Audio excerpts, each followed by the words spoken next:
കർത്താവ് വീട് പണിയുന്നില്ലെങ്കിൽ പണിക്കാരുടെ അധ്വാനം വ്യർത്ഥമാണ്. കർത്താവ് നഗരം കാക്കുന്നില്ലെങ്കിൽ കാവൽക്കാരുടെ ഉറക്കൊഴിവും വ്യർത്ഥം.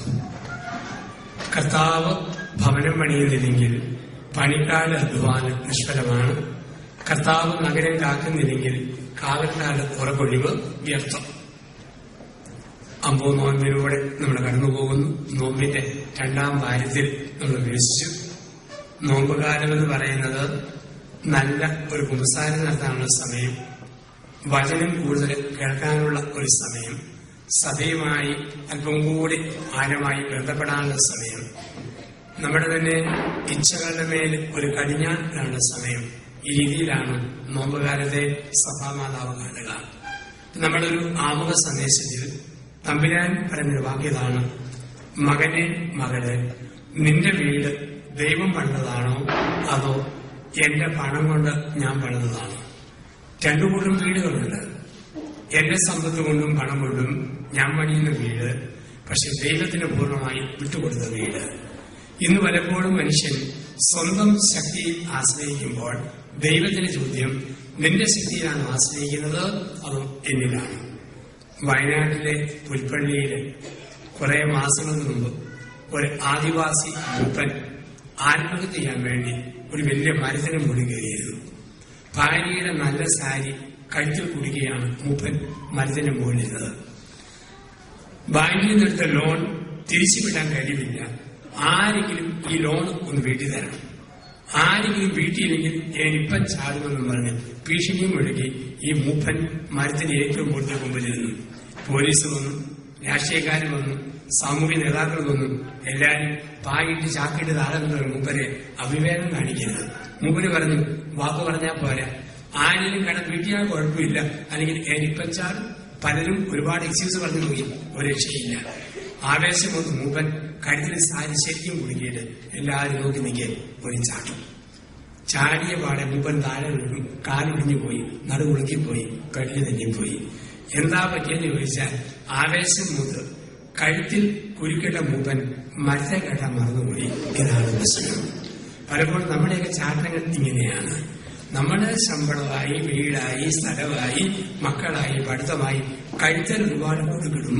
പക്ഷേ പ്രാർത്ഥന പോയി, കുർബാന പോയി, കുമ്പസാരം പോയി, വചനവായന പോയി, മരത്തിൽ കുടുക്കിടാൻ മറന്നുപോകും. കഴുത്തിൽ കുടുക്കിട്ട് ചാടുന്ന ചാട്ടം ലോകം മുഴുവൻ കാണാം.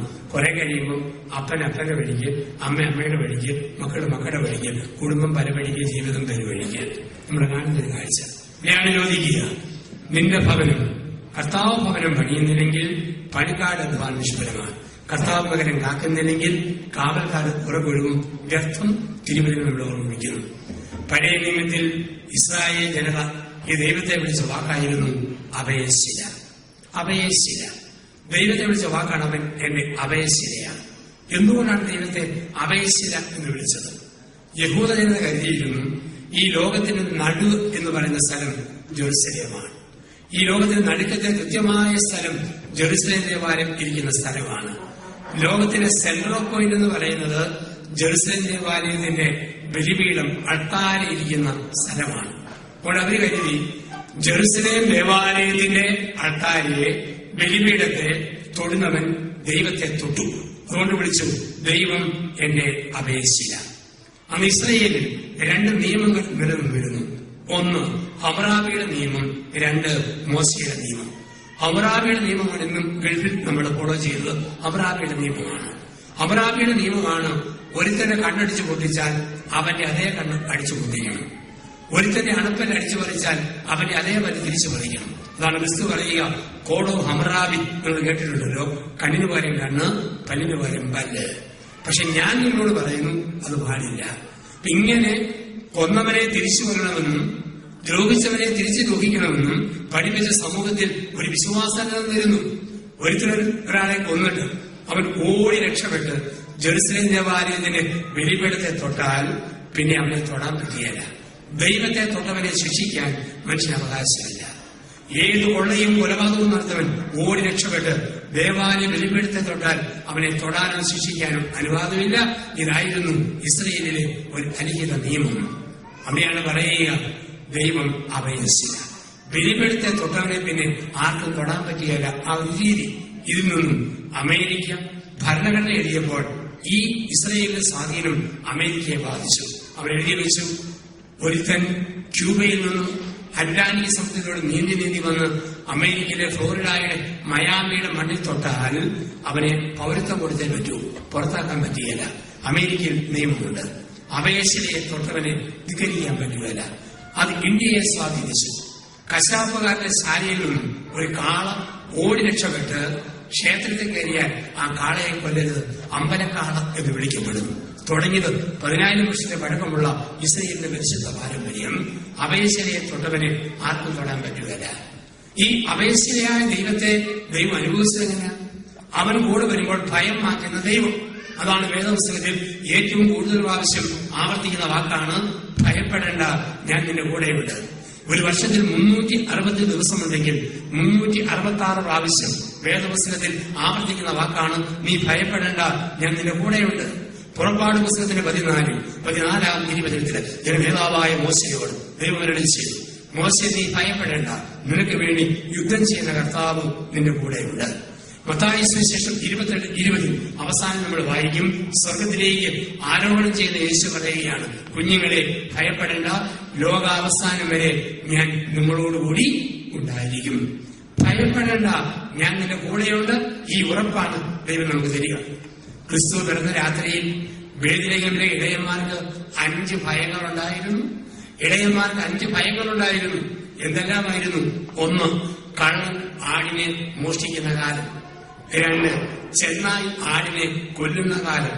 3, ആട്ടിറച്ചി വിലയില്ലാത്ത കാലം. 4, ആട്ടുംപാൽ കുടിക്കാത്ത കാലം. 5, ആട്ടുംതോലാലും തിരിഞ്ഞു നോക്കാത്ത കാലം.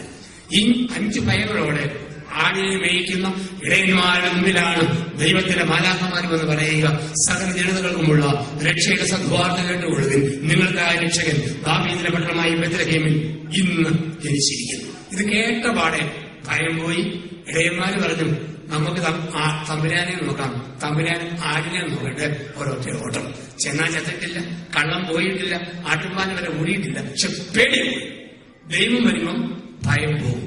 ആ ദൈവത്തെ ഇസ്രായേൽ 4 രീതിയിൽ വ്യാഖ്യാനിച്ചു. അവർ പറഞ്ഞു, ദൈവം കാണുന്നവനാണ്. 2, ദൈവം കേൾക്കുന്നവനാണ്. 3, ദൈവം അറിയുന്നവനാണ്. 4, ദൈവം ഇറങ്ങി വരുന്നവനാണ്. അപേക്ഷയായ ദൈവത്തിന്റെ 4 സ്വഭാവത്തെ ബൈബിൾ വ്യാഖ്യാനിച്ചിരിക്കുകയാണ്. ദൈവം കാണുന്നവനാണ്, ദൈവം കേൾക്കുന്നവനാണ്, ദൈവം അറിയുന്നവനാണ്, ദൈവം ഇറങ്ങി വരുന്നവനാണ്. 1, കാണുന്നവനായ ദൈവം. എല്ലാരും പറയുന്ന വാക്കാണ് ദൈവം കാണുന്നു. നമ്മൾ വേദപുസ്തകത്തിൽ വായിക്കുന്നുണ്ട്, ഹാഗാർ കരഞ്ഞത് ദൈവം കണ്ടു. സഖേവൂസ് മരത്തിനടിയിൽ ഒളിച്ചിരിക്കുന്നത് തമ്പുരാൻ കണ്ടു. യോന മത്സ്യത്തിന്റെ വയറ്റിൽ കിടന്ന് ദൈവം കണ്ടു. ദൈവം കാണുന്നവന്.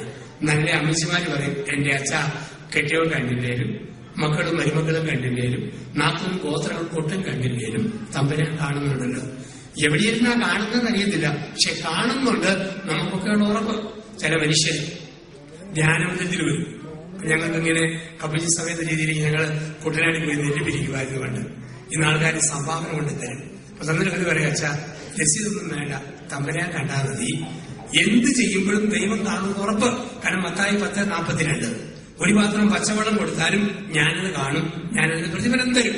അതിന് നമ്മൾ വിശദമായി കൊച്ചു കൊച്ചു നന്മകൾ ആർക്കെങ്കിലും ചെയ്യുമ്പോൾ നമ്മുടെ ഉള്ളിന്റെ ഉറവ ഒരു ബോധ്യം ഇതാണ്, ദൈവം കാണുന്നു, ദൈവം കാണുന്നു. TN ശേഷൻ ഇലക്ഷൻ കമ്മീഷനായിരുന്ന കാലഘട്ടത്തിൽ തൃശ്ശൂരിൽ ഒരു പ്രോഗ്രാമിൽ പങ്കെടുക്കാൻ വന്നപ്പോൾ ഗുരുവായൂരിൽ നിന്നും ഒരു ക്ഷേത്ര കമ്മിറ്റിക്കാർ വന്ന് പറഞ്ഞു, ഒരു പുതിയ ക്ഷേത്രം ഗുരുവായൂരടുത്ത് ഞങ്ങൾ പണിയുന്നുണ്ട്. TN ശേഷൻ മനസ്സിലായി സംഭാവനയാണ് ലക്ഷ്യം. TN ശേഷൻ പേഴ്സിൽ നിന്നും 500 നോട്ടെടുത്ത് കൊടുത്തു.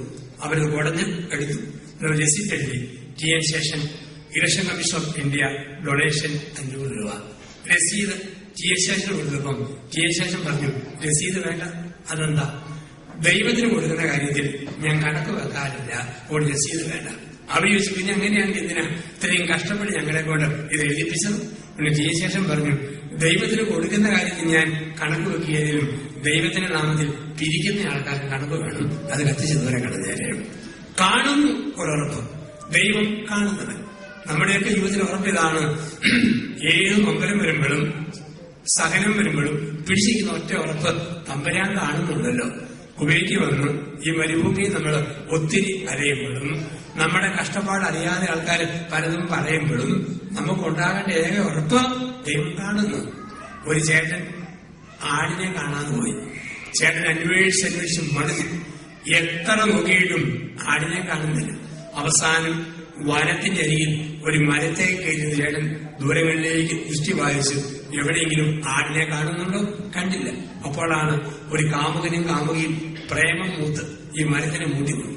അവൻ അവളെ കെട്ടിപ്പിടിച്ച് അവിടെ കണ്ണു നോക്കി പറഞ്ഞു, ഓമനെ, നിന്റെ ഈ കണ്ണുകളിൽ ഈ ലോകത്തെ മുഴുവൻ ഞാൻ കാണും. ഉടനെ ചേട്ടന്റെ മറുപടി, പൊന്നുമോനെ, അവിടെ ഞാൻ എന്റെ ആടിനെ കണ്ടത് നീ പറയാൻ പറഞ്ഞേക്കരുത്.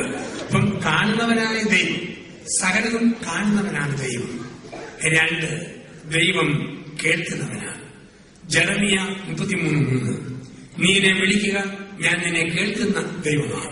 ജെറമിയ 33:3, നീ എന്നെ വിളിക്കുക, ഞാൻ നിന്നെ കേൾക്കുന്ന ദൈവമാണ്. ദൈവം കേൾക്കുന്നവനാണ്. ചിലപ്പോഴൊക്കെ നമുക്ക് തോന്നും, ഓ ദൈവം ഒന്നും കേൾക്കുന്നില്ല, എന്തോരം പ്രാർത്ഥിച്ചു, ഇതുവരെ ദൈവം കേട്ടില്ലല്ലോ എന്ന് ചില സമയം നമുക്ക് തോന്നും. പക്ഷെ ദൈവം കേൾക്കുന്നുണ്ട്. 8ാം ക്ലാസ്സിൽ ഞാൻ പഠിക്കുമ്പോൾ എന്റെ എന്നുള്ള ചിന്തയായിരുന്നു, ദൈവം എന്റെ പ്രാർത്ഥന കേൾക്കുന്നില്ല. കാരണം എന്നും രാവിലെ എഴുന്നേൽക്കുമ്പോൾ ഞാൻ ഒരു കാര്യം പ്രാർത്ഥിക്കുമായിരുന്നു, ദൈവമേ, കണക്ക് പഠിപ്പിക്കാൻ ഏലിക്കുട്ടി ടീച്ചർ ചൂരവടിയും കൊണ്ട് വരുമ്പോൾ കാലിൽ തെറ്റി താഴെ വീണ് വളരെ കുളുക്കിപ്പോണെന്ന് പല പ്രാവശ്യം പ്രാർത്ഥിച്ചിട്ടുണ്ട്. പക്ഷെ പൊതുവെ തല്ലിക്കിട്ട് തരാറ് ടീച്ചർ ഒരു ബോർഡ് പോലും കേട്ടിട്ടില്ല. നമുക്ക് തോന്നും ദൈവം കേട്ടിട്ടില്ല. പക്ഷെ ദൈവം കേൾക്കുന്നുണ്ട്. ദൈവം നമ്മുടെ പ്രാർത്ഥന കേൾക്കുന്നുണ്ട്. ചിലപ്പോൾ ഉടനെ ഉത്തരം തരും, ചിലപ്പോൾ കുറെ നാൾ കഴിഞ്ഞു വരും, ചിലപ്പോൾ ഓർത്തിനേക്കാൾ കൂടുതൽ വരും, ചിലപ്പോൾ ഒരിക്കലും ഉത്തരം കിട്ടിയില്ല എന്നും തോന്നും. അതിന്റെ ബൈബിളിനോട് കാണുക, മോശെ ആഗ്രഹിച്ചത് 20കളിൽ നേതാവാകാനാണ്. ദൈവം നേതാവാക്കിയപ്പോൾ വയസ്സ് 80 കഴിഞ്ഞു. സക്കറിയ അപ്പനാകാൻ കൊതിച്ചത് 30കളിലാണ്. പക്ഷെ അപ്പനാക്കിയപ്പോൾ 70 കഴിഞ്ഞു പോയി. അബ്രാഹാം അപ്പനാകാൻ 20കളിൽ കൊതിച്ചതാണ്. പക്ഷെ അപ്പനാക്കിയപ്പോഴോ വയസ്സ് 100. ഒരു കുഞ്ഞില്ലല്ലോ, കൊച്ചില്ലല്ലോ നോർത്ത് വീടിന്റെ വരാന്തയിൽ അബ്രാഹാം കുത്തിയിരിക്കുമ്പോ വീടിന്റെ പിന്നാമ്പുറത്തൊരു ശബ്ദം. നോക്കുമ്പോ മിസ്സിസ് അബ്രാഹാം സാറ കുത്തിയിരുന്നു ഓക്കാനിക്കുന്നു. കിടിച്ചെണ്ണം മാങ്ങ കടിച്ചു പറിക്കുന്നു, വാളപ്പൊടി ചവച്ചിരുന്നു. അബ്രാഹാം അടുത്തിരുന്നു, പുറം തൂത്ത് കൊടുത്തു, മുതലോടി കൊടുത്തു, പെണ്ണ് തിരുമ്മി കൊടുത്തു. എല്ലാ പ്രതീക്ഷയും ശ്രമിച്ചപ്പെടാം. ചിലപ്പോ കുറെ കഴിഞ്ഞാൽ എനിക്ക് ഉത്തരം കിട്ടുക. ചിലപ്പോ നമ്മള് 2015 ഫെബ്രുവരി മാസം 24-ാം തീയതി പ്രാർത്ഥിച്ചാൽ ഉത്തരം കിട്ടുന്നത് 2033 ഒക്ടോബർ 7-ാം തീയതി ആയിരിക്കും. നമ്മൾ കാത്തിരിക്കണം. ദൈവം കേൾക്കുന്നതാണ്. ചിലപ്പോൾ ചോദിച്ചതിനേക്കാൾ കൂടുതൽ കിട്ടുന്നിരിക്കും. ആലുവ മിണ്ടാമണത്തിൽ കന്യാസ്ത്രീ അമ്മമാരെ ഞാൻ ധ്യാനിപ്പിക്കുന്നു. 21 സിസ്റ്റേഴ്സ്. ധ്യാനത്തിന്റെ അവസാന ദിവസം മകൾ പറഞ്ഞു, ജോസഫ് അച്ഛൻ ഒരു ഉപകാരം കൂടെ ചെയ്യാം. എന്താ ചെയ്യണം? അച്ഛൻ മഠത്തിന്റെ മുറ്റത്ത് ഒരു ബന്ധന പ്രാർത്ഥന പ്രാർത്ഥിക്കണം. എന്താ ബന്ധിക്കണം? അച്ഛാ, മഠത്തിന്റെ മുറ്റത്ത് നീലമ്മാവിൽ മാങ്ങ ഉണ്ടാകുമ്പോൾ അണ്ടിയരെല്ലാം വണ്ട്. അതുകൊണ്ട് മാങ്ങാണ്ടി ഉണ്ടാകാൻ സാധ്യതയുള്ള സകലമാന വണ്ടികളെയും അച്ഛൻ ബന്ധിച്ചിട്ട് വേണം പോകാനായിട്ട്.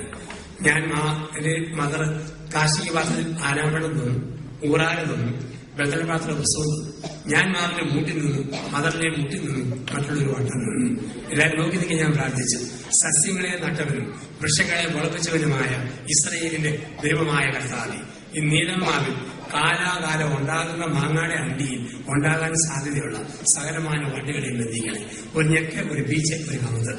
ആനാവെള്ളം മൊത്തം വീണ് മഴയിൽ കുടിച്ച പോലെ മാവിങ്ങനെ നനഞ്ഞു നിന്നു. ഞാനൊന്ന് ഭരണങ്ങാനിലേക്ക് പോകും. 1 മാസം കഴിഞ്ഞ് മദറിന്റെ കത്ത്, പ്രിയപ്പെട്ട ജോസഫ് അച്ഛ, അച്ഛന്റെ ധ്യാനത്തിന് നോട്ട് വായിച്ച് ഞങ്ങൾ സന്തോഷിക്കുന്നു. അച്ഛന്റെ ധ്യാനത്തെക്കാൾ ഞങ്ങളെ സ്പർശിച്ചത് അച്ഛന്റെ ബന്ധന പ്രാർത്ഥനയുടെ ശക്തിയാണ്. അച്ഛൻ വണ്ടിനെ ബന്ധിച്ച് പ്രാർത്ഥിച്ചു പോയതിന്റെ 10ാം ദിവസം ശക്തമായ ഒരു ദ്രാവണിയെ കാറ്റും വന്നു. മാവ് മൂടെ ഒടിഞ്ഞു പോയി. അണ്ടിയില്ല, വണ്ടിയില്ല, വണ്ടിക്കാൻ കൂടുന്നില്ല. എങ്കിലും ഓർക്ക് ദൈവം പ്രാർത്ഥന കേൾക്കുന്നു. ചിലപ്പോ ഉടനെ ഉത്തരം, ചിലപ്പോ കുറെ കഴിഞ്ഞ ഉത്തരം, ചിലപ്പോ കോഴ്സിനേക്കാൾ കൂടുതൽ ഉത്തരം.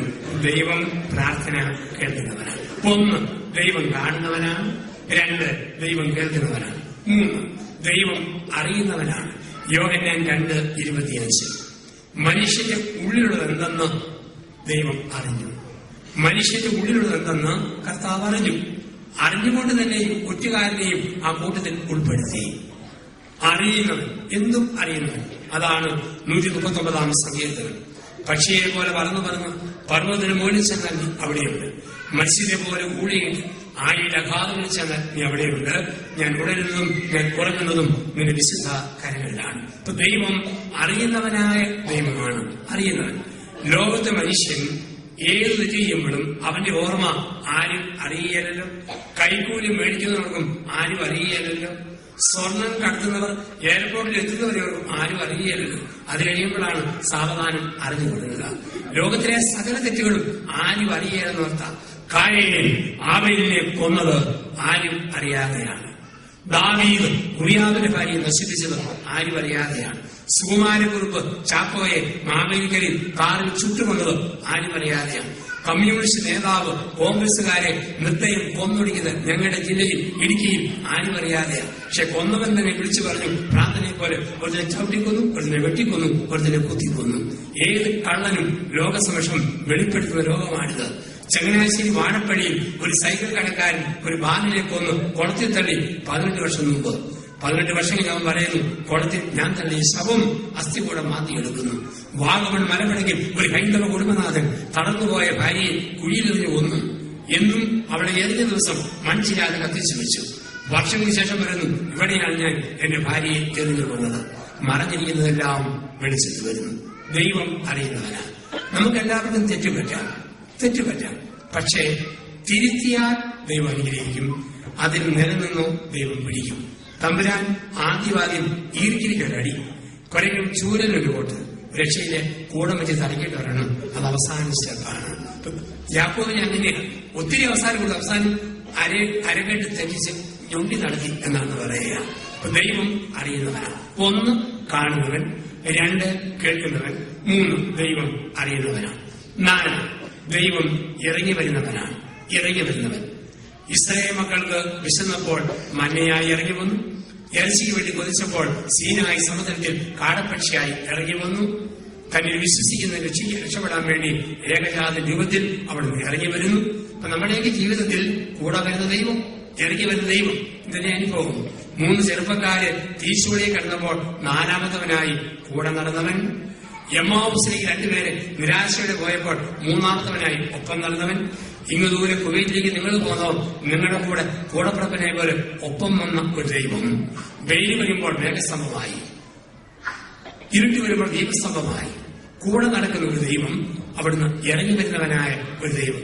പ്രിയപ്പെട്ടവരെ, അങ്ങനെയെങ്കിൽ ഈ ദൈവം നമുക്ക് തരുന്ന ഉറപ്പ്, ഭയപ്പെടേണ്ട, ഞാൻ നിന്റെ കൂടെയുണ്ട്, ഈ ഒരു വലിയ ഉറപ്പാണ്. എന്ന് പറയുകയാണ്, നീ എനിക്ക് വിലപ്പെട്ടവനും അമൂല്യനും പ്രിയങ്കരനും ബഹുമാന്യനുമാണ്. യെശയ്യാ 43 1 മുതൽ 5 വരെയുള്ള വാക്യങ്ങളിൽ അവിടുന്ന് ആവർത്തിക്കുന്നു.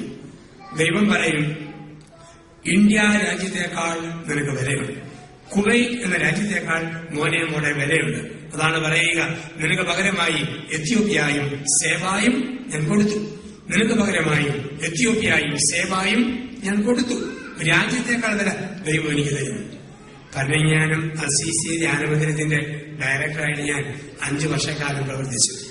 ആ നാളുകളിൽ ഒരിക്കൽ ധ്യാനമത്തിന് മുമ്പിലുള്ള റോഡെല്ലാം കുഴിയായി, മിറ്റെല്ലാം പൊളിഞ്ഞു കിടന്നു, മഴവെള്ളം കെട്ടിക്കിടന്നു, കൊതുകും പെന്നും പ്രാണിയും പറക്കാൻ തുടങ്ങി. ഞാൻ പഞ്ചായത്തിൽ ചെന്ന് പറഞ്ഞു, ദയവ് ചെയ്ത് ഈ കുഴിയെല്ലാം ഒന്ന് അടച്ചു തരണം. അവർ വെച്ചാ ആ സർക്കാർ ഭരിക്കുന്ന കാലത്തോളം കുഴി മാന്താനല്ലാതെ കുഴി മൂടാൻ വലിയ പാടാ. അച്ഛൻ പോയി കളക്ടറെ കാണാൻ പറഞ്ഞു. അപ്പൊ എനിക്ക് പരിചയമുള്ള സ്ത്രീ കോട്ടയം കളക്ടർ.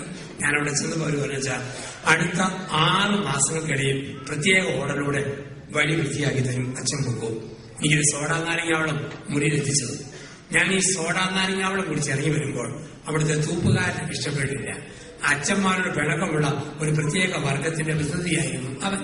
ഇറങ്ങി വരുമ്പോൾ അവൻ കൈക്രിയ, കോക്രിയ, കോമാളി, ഗോഷ്ഠി ഏതാണ്ടൊക്കെ കാണിക്കുന്നു. എനിക്കൊന്നും തോന്നിയില്ല. ഞാൻ കളക്ടറേറ്റിൽ പോയത് തൂപ്പുകാരനെ കാണാനല്ല, കളക്ടറെ കാണാനാണ്.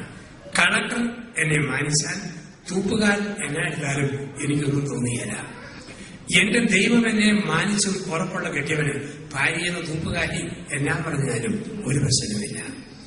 എന്റെ ദൈവം എന്നെ മാനിച്ച് ഉറപ്പുള്ള ഭാര്യയ്ക്ക് കെട്ടിയവനെന്ന കോമാളി എന്നാ ഗോഷ്ഠി കാണിച്ചാലും ഒരു പ്രശ്നവുമില്ല. എന്റെ ദൈവം എന്നെ മാനിച്ചു എനിക്ക് ഉറപ്പുണ്ടെങ്കിൽ നിങ്ങൾ മുഴുവൻ എതിർത്താലും എനിക്കൊരു പ്രശ്നവുമില്ല. റോമാലേഖനം 8:32 മുതലുള്ള വാക്യങ്ങൾ.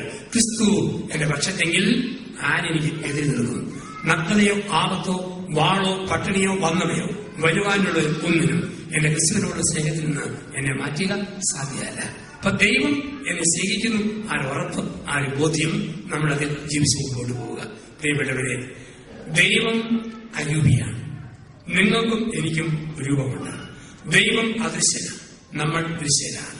അങ്ങനെയെങ്കിൽ അദൃശ്യനായ ദൈവത്തിന്റെ ഈ കരുതൽ, അപേക്ഷയായ ദൈവത്തിന്റെ ഉറപ്പ് നമുക്ക് ലഭിക്കുന്നത് തിരുവചനങ്ങളിലൂടെയാണ്. അരൂപിയായ ദൈവത്തിന്റെ സ്നേഹത്തെ പഠിപ്പിക്കുവാൻ ദൈവം കാലാകാലങ്ങളിൽ തന്റെ പരിശുദ്ധരായ പ്രവാചകന്മാരെ അയച്ചു. അവരുടെ ശൈലി എന്തായിരുന്നു?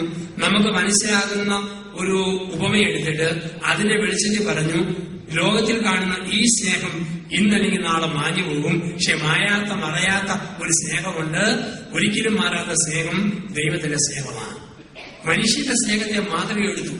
ഏറ്റവും കൂടുതലായിട്ട് അപേക്ഷയായ ദൈവത്തിന്റെ സ്ഥിരമായ സ്നേഹത്തെ പഠിപ്പിക്കുവാൻ ആഴമായി ശ്രമിച്ച പഴയ നിയമത്തിലെ ദൈവത്തിന്റെ പരിശുദ്ധനായ പ്രവാചകനായിരുന്നു ഓസിയ പ്രവാചകൻ. BC 589 മുതൽ 532 ബൈബിളിന്റെ ഓരോന്നിനും ചരിത്രമുണ്ട്.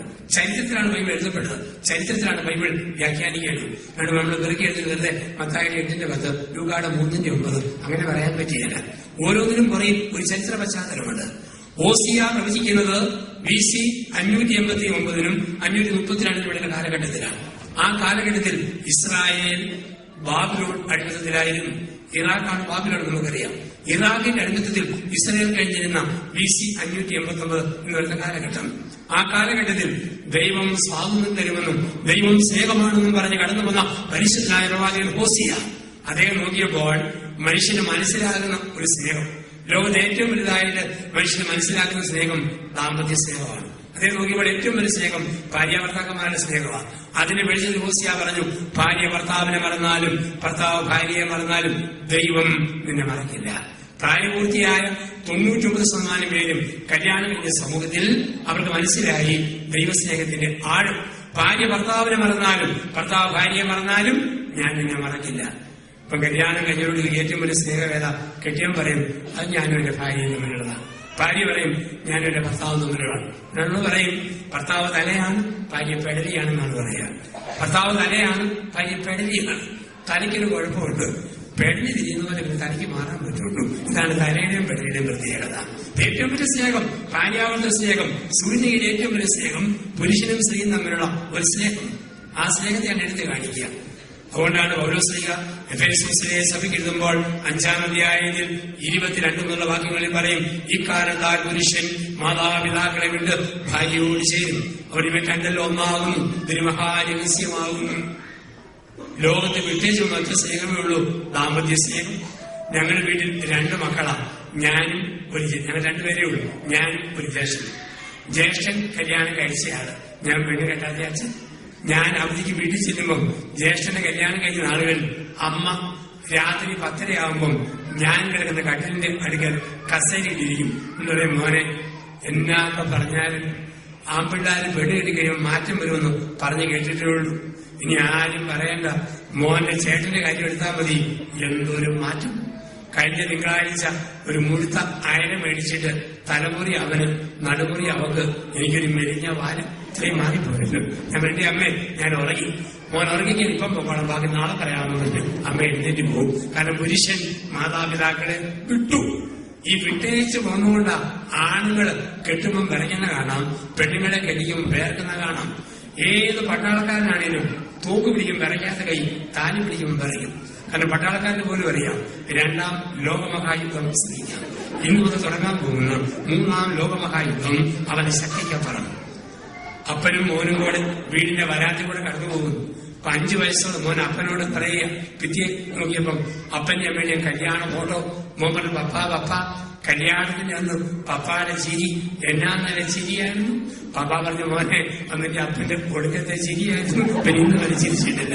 പുരുഷൻ മാതാപിതാക്കളെ വിട്ട് ഭാര്യയോട് ചേരും. ഞാൻ കുറെ നാളുകൾക്ക് മുമ്പ് എന്റെ സുഹൃത്തായ ഒരു കണക്കധ്യാപകനെ കെട്ടിച്ചു. അവൻ കെട്ടിയത് ഇംഗ്ലീഷ് പഠിപ്പിക്കുന്ന ടീച്ചറെ, ചൂരൽ വഴി കുലിക്ക് പഠിപ്പിച്ച പിള്ളേരെ അടിച്ചു പഠിപ്പിക്കുന്ന സാറ്. ഞാൻ നോക്കുമ്പം ചൂരലിന്റെ 4-ന്റെ 10-20 കട്ടിയില്ലാതെ ചീക്കുന്നവരിൽ കെട്ടിതാലി ഓർത്ത് ഇവിടെ വെള്ളിയെ കിട്ടുമ്പം ഇവന്റെ കൈ ഉറയ്ക്കുന്നില്ല. ചെറുശലം തേൻ കുടിക്കാൻ വേണ്ടി പൂവിന്റെ മണ്ടേ കൂടെ പറക്കണമെന്ന് കൈ തെന്നി പോകുന്നു. അവസാനം കഷ്ടപ്പെട്ട് കെട്ടിയൊപ്പിച്ച് യാത്രയായി. പിറ്റേ തിങ്കളാഴ്ച ഇവനും ഭാര്യയും കൂടെ ഒരു കേക്കും കൊണ്ട് എന്നെ കാണാൻ ധ്യാനമന്ത്രിച്ചു വന്നു. ഞാൻ മുറിക്കകത്ത് കയറ്റി കേക്ക് ആസ്വദിച്ച് മുറിച്ച് 2 ചെറിയ കഷ്ണം ഇവർക്കും കൊടുത്തു. തമ്മിൽ മുറിച്ച കഷ്ണം ഞാനും എടുത്തു. ബാക്കി അലമാരി വിളിച്ചു കൂട്ടി. ഇറങ്ങി പോകുമ്പോൾ ഇവനെ തോളെ തെളിഞ്ഞാൻ പറഞ്ഞു, പേടിത്തുള്ള കണക്കധ്യാപക എന്നാ വിറയാടാ വരച്ചത്. സ്വന്തമായിട്ട് പെണ്ണിലേക്ക് ഇടുമ്പോൾ കുറെ ധൈര്യമല്ലേ വിറയണം. അവൻ ചോദിച്ചു, ആഹാ അച്ഛ അത് വിറയാണെന്നാണ് അച്ഛൻ ഓർത്തത്. നമ്മുടെ കൈകളെ തുടർന്ന് വിറയല്ലാതെ വേറെ വല്ലതാണ്. പിന്നെ പൊന്നച്ച വിറച്ചതല്ല, ഇത് പിള്ളേടിയാണ്. തിരുസഭയിലെ ഗൗരവമുള്ള ഒരു കൂതാശയുടെ സ്വീകരണമല്ലേ, വിറച്ചതല്ലച്ചാ. പിന്നെയും പരിശുദ്ധാത്മാവിന്റെ പുരുഷൻ മാതാവ് പിതാക്കളുടെ ഭാര്യ വിളിച്ച് സൂര്യയുടെ ഏറ്റവും വലിയ സ്നേഹബന്ധം ദാമ്പത്യ സ്നേഹബന്ധം. അതുകൊണ്ടാണ് ദൈവമായ കർത്താവ് ഓരോ സൃഷ്ടികർമ്മം കഴിഞ്ഞ് പറഞ്ഞു, നന്നായിരിക്കുന്നു, വളരെ നന്നായിരിക്കുന്നു. പക്ഷെ ഒരു സൃഷ്ടികർമ്മം കഴിഞ്ഞ് ദൈവം പോലും പറഞ്ഞു, ശേ ഇത് നന്നല്ല. എന്താ നന്നല്ലാത്തത്? പുരുഷൻ ഏകനായിരിക്കുന്നത് നന്നല്ല. ആണാണോ ഒരു പെണ്ണ് കൂട്ട് വേണം, പെണ്ണാണോ ഒരാണ് കൂട്ട് വേണം. ദൈവം നിശ്ചയം എല്ലാ ആണിനും ഒരു പെണ്ണിനെ വെച്ചിട്ടുണ്ട്, എല്ലാ പെണ്ണിനും ഒരാണിനെ വെച്ചിട്ടുണ്ട്. അവിടെ കണ്ടപ്പോഴാണ് അവൻ ചിരിച്ചതും വർത്തമാനം പറയാൻ തുടങ്ങിയതൊക്കെ. ലോക സത്യം പറഞ്ഞാൽ സംസാരം ആരംഭിച്ചതും ബന്ധങ്ങൾ ആരംഭിച്ചതും പെണ്ണുങ്ങൾ ഉണ്ടായതിനു ശേഷമാണ്. സത്യം പറഞ്ഞാൽ സ്ത്രീയില്ലാത്ത ജീവിതം ഒരു മുഴുത്ത മോർച്ചരി പോലെയാണ്. കരച്ചില്, പിടിച്ചില്, ചീറ്റല്, ബഹളം, വർത്തമാനം പറച്ചിൽ, ശബ്ദത്തിൽ വർത്തമാനം ഒക്കെ ആരംഭിച്ചത് പെണ്ണുങ്ങൾ ഉണ്ടായതിനു ശേഷമാണ്. അതിലെപ്പോഴെപ്പോഴും വെടിക്കെട്ടിന് 10,000 നിറഞ്ഞു നിൽക്കുന്നു. അപ്പോൾ ഇങ്ങനെ ഭയങ്കര വെടിക്കെട്ട് നടക്കുക. അപ്പോൾ ബിഹാരിച്ച അനൗൺസ്മെന്റ് എല്ലാവരും ശ്രദ്ധിക്കുക. ഗുണ്ട്, വാണ്, ആകാശ അമുട്ട് ഇതൊക്കെ പൊട്ടുന്നത് കേൾക്കാൻ എല്ലാവർക്കും ആഗ്രഹമുള്ളതുകൊണ്ട് ദൈവം ഇത് പെണ്ണുങ്ങളെത്തും സ്വരം താഴ്ത്തി സംസാരിക്കണമെന്നാണ് പ്രത്യേകമായിട്ട് അഭ്യർത്ഥിക്കുന്നു. സംസാരം ആരംഭിച്ചു. ചിരി, സംസാരം, ഇടപെടലുകൾ. സായിപ്പന്മാർ പറയും പരദേശിയിലെ ആദ്യത്തെ ഭാഷ ഇംഗ്ലീഷായി. ഞെട്ടിയെത്തിന് പുരുഷൻ നോക്കുമ്പോൾ ഒരു സുന്ദരി പെണ്ണ് നടന്നു പോകുന്നു. നീ പോകരുത്, ഇങ്ങോട്ട് വാ എന്ന അർത്ഥത്തിൽ. അവിടെ നോക്കി അവൻ ഇംഗ്ലീഷിൽ ഒരു വാക്ക് പറഞ്ഞു. അവൻ പറഞ്ഞെങ്ങനെയാണ്? ഒരു self introduction. Madam, I am Adam. അങ്ങനെ വർത്തമാനം പറച്ചിൽ ആരംഭിച്ചതാണ്. മലയാള ഭാഷാക്കളോട് പറയും ആദ്യത്തെ ഭാഷ മലയാളമാണ്. ആകും പോകുന്ന ഹൗവായി നോക്കി വിളിച്ചു. വാ. അങ്ങനെ ഹൗവ എന്ന വാക്കുണ്ടായി. സംസാരം ആരംഭിച്ചു. ഒരു ഭർത്താവ് ഭാര്യയോട് നേടി, ഞങ്ങൾ സ്റ്റാൻഡേർഡ് ആണുങ്ങൾ ഡെയിലി വെറും 7,000 വാക്ക് പറയുമ്പോൾ നിങ്ങൾ പൊട്ടിപ്പെണ്ണുങ്ങൾ 14,000 അതിൽ കൂടുതലും വാക്കാ പറയുന്നത്. ഭാര്യ പറഞ്ഞു, ഞങ്ങളുടെ കുഴപ്പമല്ല, തന്നെയൊക്കെയുള്ള കിഴങ്ങന്മാര് ഒരു കാര്യം പറഞ്ഞ് ബോധ്യപ്പെടുത്തണമെങ്കിൽ ഞങ്ങൾ പാവം പെണ്ണുങ്ങൾ 2 പ്രാവശ്യം ആവർത്തിക്കണം. അങ്ങനെ 7,000 14,000 ആയിരുന്നു. എന്നാ പറഞ്ഞു കണ്ടോ, അതുപോലും 2 പ്രാവശ്യം പറഞ്ഞാലേ പണിയുള്ളൂ. അപ്പൊ സംസാരം ആരംഭിച്ചു. ഒപ്പം ചിരിയും കരച്ചിലും ആരംഭിച്ചു. ഈ ലോകത്ത് പെണ്ണുങ്ങൾക്ക് ആണുങ്ങളെ നേടാനുള്ള ഏറ്റവും വലിയ വഴിയാണ് ചിരി. എത്ര മനസ്സിന് ഭാരമുള്ള ഭർത്താവും വീട്ടിലോട്ട് വരുമ്പോൾ ഭാര്യ ഒന്ന് ചിരിച്ചോട്ട് നിന്നോ അവന്റെ മനപ്രയാസം സൂര്യപ്രകാശത്തിൽ മഞ്ഞുകട്ട പോലെ ഒലിയും പോകും. പക്ഷെ പല പെണ്ണുങ്ങളും ചിരിക്കുന്നില്ല. നീണ്ട പടവരങ്ങിയ പോലെ മോന്ന് നീട്ടി ഒറ്റപ്പെടുത്തും. അവന്റെ ഷുഗറെ കൊളസ്ട്രോൾ പ്രഷർ ഷൂട്ടപ്പ് ചെയ്ത് അങ്ങേയറ്റമാവും. പെണ്ണുങ്ങൾ ചിരിച്ചാൽ സമാധാനമാണ്. അതുകൊണ്ടാണ് ഒരിക്കലും ചിരിക്കാത്ത പുരുഷനും ആഴമായ ചിരിച്ചിരിക്കുന്നത് ഇഷ്ടപ്പെട്ട പെണ്ണിനെ കാണുമ്പോഴാണ്. രാഷ്ട്രീയക്കാർ പറയാറുണ്ട്, ഒരിക്കലും ചിരിക്കാത്ത മുൻ പ്രധാനമന്ത്രി മൻമോഹൻ സിംഗ് ജീവിതത്തിൽ ആദ്യം ചിരിച്ചത് ഐശ്വര്യയെ കണ്ടപ്പോഴാണ്. അന്ന് ചിരിച്ചിട്ടില്ലെന്നാണ്. അപ്പൊ പെണ്ണുങ്ങൾ ചിരിച്ചോ വീട്ടിൽ സ്വസ്ഥത. ഒരു കാര്യം ഓർത്തോളം ഒരുമാതിരി ആക്കുന്ന ചിരിയുണ്ട്. അതല്ല, മര്യാദ ചിരിച്ചാൽ ആണുങ്ങളെ നേടാം. 2 കുത്തിയിരുന്ന് കരഞ്ഞോളും. പെണ്ണുങ്ങൾ കരഞ്ഞാലും ആണുങ്ങൾ വീഴും. കാമുകൻ കരഞ്ഞാൽ കാമുകൻ ഒരുങ്ങും. പെണ്ണുകൾ കരഞ്ഞാൽ ആങ്ങള അലിയും. ഭാര്യ കരഞ്ഞാൽ ഭർത്താവ് അയയും. മോള് കരഞ്ഞാൽ അപ്പൻ മേയും. ആണുങ്ങൾക്ക് ഒരു കുഴപ്പമുണ്ട്, മണ്ണിൽ നിന്നും സൃഷ്ടിക്കപ്പെട്ടതുകൊണ്ട് വെള്ളം വീണാൽ പെട്ടെന്ന് അലുത്തു പോകും, കുഴഞ്ഞു പോകും. പക്ഷെ പെണ്ണുങ്ങളെ ആശ പിടിച്ചാൽ പോലും കിടക്കാൻ പറ്റില്ല. കാരണം എല്ലാം ഉണ്ടായതാണ് നല്ല കട്ടി എന്നാണ് ഏറ്റവും ഏറ്റവും വലിയ സ്നേഹമെന്ന് ദാമ്പത്യ സ്നേഹമെന്ന്. അവിടെയാണ് പറയുക, പുരുഷൻ ഭാര്യയെ മറന്നാലും ഭാര്യ ഭർത്താവിനെ മറന്നാലും ദൈവം മറക്കുകയില്ല. ദമ്പതികൾക്ക് മനസ്സിലാക്കുന്ന ഭാഷ നമുക്കറിയാം. ഓസിയ പ്രവാചകൻ എന്ന് പറഞ്ഞാൽ ദൈവം സ്നേഹമാണെന്നും പറഞ്ഞ് പ്രസംഗിച്ചിരുന്ന പ്രവാചകൻ കുറെ നാൾ കഴിഞ്ഞപ്പോൾ ഓസിയ ഒറ്റയ്ക്ക് മടുത്തപ്പോൾ പ്രവാചകൻ, അന്ന് ദല്ലാളന്മാരില്ല, പിൻ പോയിന്റ് ഇല്ല, വേദനകൻ.com ഇല്ല, മനോരമ മാട്രിമോണിയിലില്ല, ഒന്നുമില്ല. ആകെ ദൈവത്തോട് ഓസ്തിയാ പറഞ്ഞു, ദൈവമേ ഒറ്റയ്ക്ക് മടുത്തു. തമ്പുരാൻ പറഞ്ഞു, മടുത്തെങ്കിൽ എത്രയും പെട്ടെന്ന് കല്യാണം കഴിക്കണം. ഒരു പെണ്ണുണ്ട്, തെരുവ് വേശ്യ ഗോമർ. ദൈവനിശ്ചയപ്രകാരം സ്വഭാവം കഴിച്ചവളായ ഗോമറിനെ ഓസ്തിയ കല്യാണം കഴിച്ചു. 3 മക്കൾ ജനിക്കുന്നൊരു കുഴപ്പമില്ല. 3 മക്കൾ ജനിച്ചു കഴിഞ്ഞപ്പോൾ പഴയ സ്വഭാവം തലവെക്കാൻ തുടങ്ങി. പ്രവാചകൻ പ്രസവിച്ചു വരുമ്പോൾ ഭാര്യയെ കാണാനില്ല. അന്ത്യശാസനം കൊടുത്തു, വീട്ടിലടങ്കിലും കൊടുത്തു. അവസാനം ദൈവത്തിന്റെ മുഖത്ത് നോക്കി പ്രവാചകൻ പറയുകയാണ്, ദൈവമേ, ഈ വേശ്യാസ്ത്രീ അല്ലാതെ വേറെ ഒരുത്തിയെ നീ എനിക്ക് ഭാര്യയെ തരാൻ കണ്ടില്ലേ? അവിടെ എന്നെ മറന്ന് അന്യ ആണുങ്ങൾ പിന്നാലെ പോകുമ്പോൾ എത്രമാത്രം വേദനിക്കുന്നറിയാവോ? എങ്കിലും എനിക്ക് അവിടെ മറക്കാൻ പറ്റുന്നില്ല. ഇപ്പൊ ദൈവം പറയുക, അല്ലയോ പ്രവാചക, പച്ച മനുഷ്യനായ നിന്നോട് നിന്റെ ഭാര്യ അവിശ്വസത കാണിച്ചു പോയിട്ടും നിനക്ക് അവിടെ മറക്കാൻ പറ്റുന്നില്ലെങ്കിൽ എന്റെ ജനം എന്നെ മറന്നു അന്യ ദൈവങ്ങളെ വിചാരിക്കുന്നവരെ ആരാധിക്കുമ്പോൾ എനിക്കവരെ മറക്കാൻ പറ്റുമോ? പഠിപ്പിച്ച പാഠം സൂര്യനികയിലെ ഏറ്റവും വലിയ സ്നേഹം ദാമ്പത്യ സ്നേഹം. ആ സ്നേഹത്തിൽ ഭാര്യ ഭർത്താവിനെ മറന്നാലും ഭർത്താവ് ഭാര്യയെ മറന്നാലും ദൈവം എന്നെ മറക്കില്ല. പഠിപ്പിച്ചു ദൈവത്തിന്റെ സ്നേഹത്തെ ഓസിയ. 2 ഏശയ്യ. അപേക്ഷയായ ദൈവത്തിന്റെ സ്നേഹത്തെ ഏശയ്യ പഠിപ്പിച്ചത് അമ്മ കുഞ്ഞ് ബന്ധത്തിന് വെളിച്ചതിലാണ്. ഏശയ്യ 49:16. മുല കുടിക്കുന്ന കുഞ്ഞിനെ അമ്മയ്ക്ക് മറക്കാനാകുമോ? അമ്മ കുഞ്ഞിനെ മറന്നാലും ഞാൻ നിന്നെ മറക്കില്ല. ഓസിയ പറഞ്ഞു ഏറ്റവും വലിയ സ്നേഹം ഭാര്യാഭർത്തൃ സ്നേഹം. ഏശയ്യ പറഞ്ഞു ഏറ്റവും വലിയ സ്നേഹം പെറ്റതള്ളയും കൊച്ചും തമ്മിലുള്ളതാണ്. അമ്മ കുഞ്ഞിനെ മറന്നാലും ഞാൻ നിന്നെ മറക്കില്ല. ഇതാണ് ഏശയ്യ പറയുക. നമുക്കറിയാം, ഇന്ന് അമ്മമാര് മക്കളെ മറക്കുന്ന കാലം. നമ്മുടെ തന്നെ നാട്ടില് ഗർഭചിത്രത്തിൽ കൊല്ലുന്നു കുഞ്ഞുങ്ങളെ, ചെറിയ വരയ്ക്ക് മറിച്ചു വെക്കുന്നു, ബസ് സ്റ്റാൻഡിൽ വെച്ചിട്ട് പോകുന്നു, അഴുകാൽ ഉന്തിയിട്ട് പോകുന്നു, ഓടയിൽ തള്ളിയിട്ട് പോകുന്നു, കുറ്റിച്ചെടികൾക്കിടയിൽ തിരികെ കയറ്റിയിട്ട് പോകുന്നു. അമ്മ മക്കളെ മറക്കുന്ന കാലം. അവിടെയാണ് പറയുക, അമ്മ കുഞ്ഞിനെ മറന്നാലും ഞാൻ നിന്നെ മറക്കില്ല. കഴിഞ്ഞ വർഷം മെയ് 1-ാം തീയതി കണ്ണൂർ ടൗണിൽ ഞാൻ ധ്യാനിപ്പിക്കുമ്പോൾ അന്ന് പത്രത്തിലെ 1-ാം പേജിലെ ഒരു പ്രത്യേക വാർത്ത, ഒരു സ്ത്രീ 8 മാസം പ്രായമായ കുഞ്ഞിനെയും കൊണ്ട് വരികയാണ്. അപ്പൊ അങ്ങനെ വരുന്ന വഴിക്ക്, ആ കുഞ്ഞിനെയും കൊണ്ട് വരുന്ന വഴിക്ക് ബസ്സിനകത്തുനിന്ന് ഇറങ്ങാൻ നേരത്ത് മൊബൈൽ ഫോൺ അടിച്ചു. ഫോണിൽ സംസാരിച്ച അമ്മയൊന്ന് പോയി കുഞ്ഞിനെ സീറ്റ് വെച്ചിട്ട് പിന്നെ 1.5 മണിക്കൂർ ഓട്ടോറിക്ഷയിൽ കറങ്ങി നടന്ന് മേലെ ചുവ സ്റ്റേഷനിൽ നിന്നും കുഞ്ഞിനെ വീണ്ടെടുക്കുന്ന അമ്മയെ കുറിച്ചുള്ള വാർത്ത. അമ്മ കുഞ്ഞിനെ മറക്കാം, മറന്നാലും ഞാൻ നിന്നെ മറക്കില്ല. എങ്ങനെയുള്ള അമ്മ?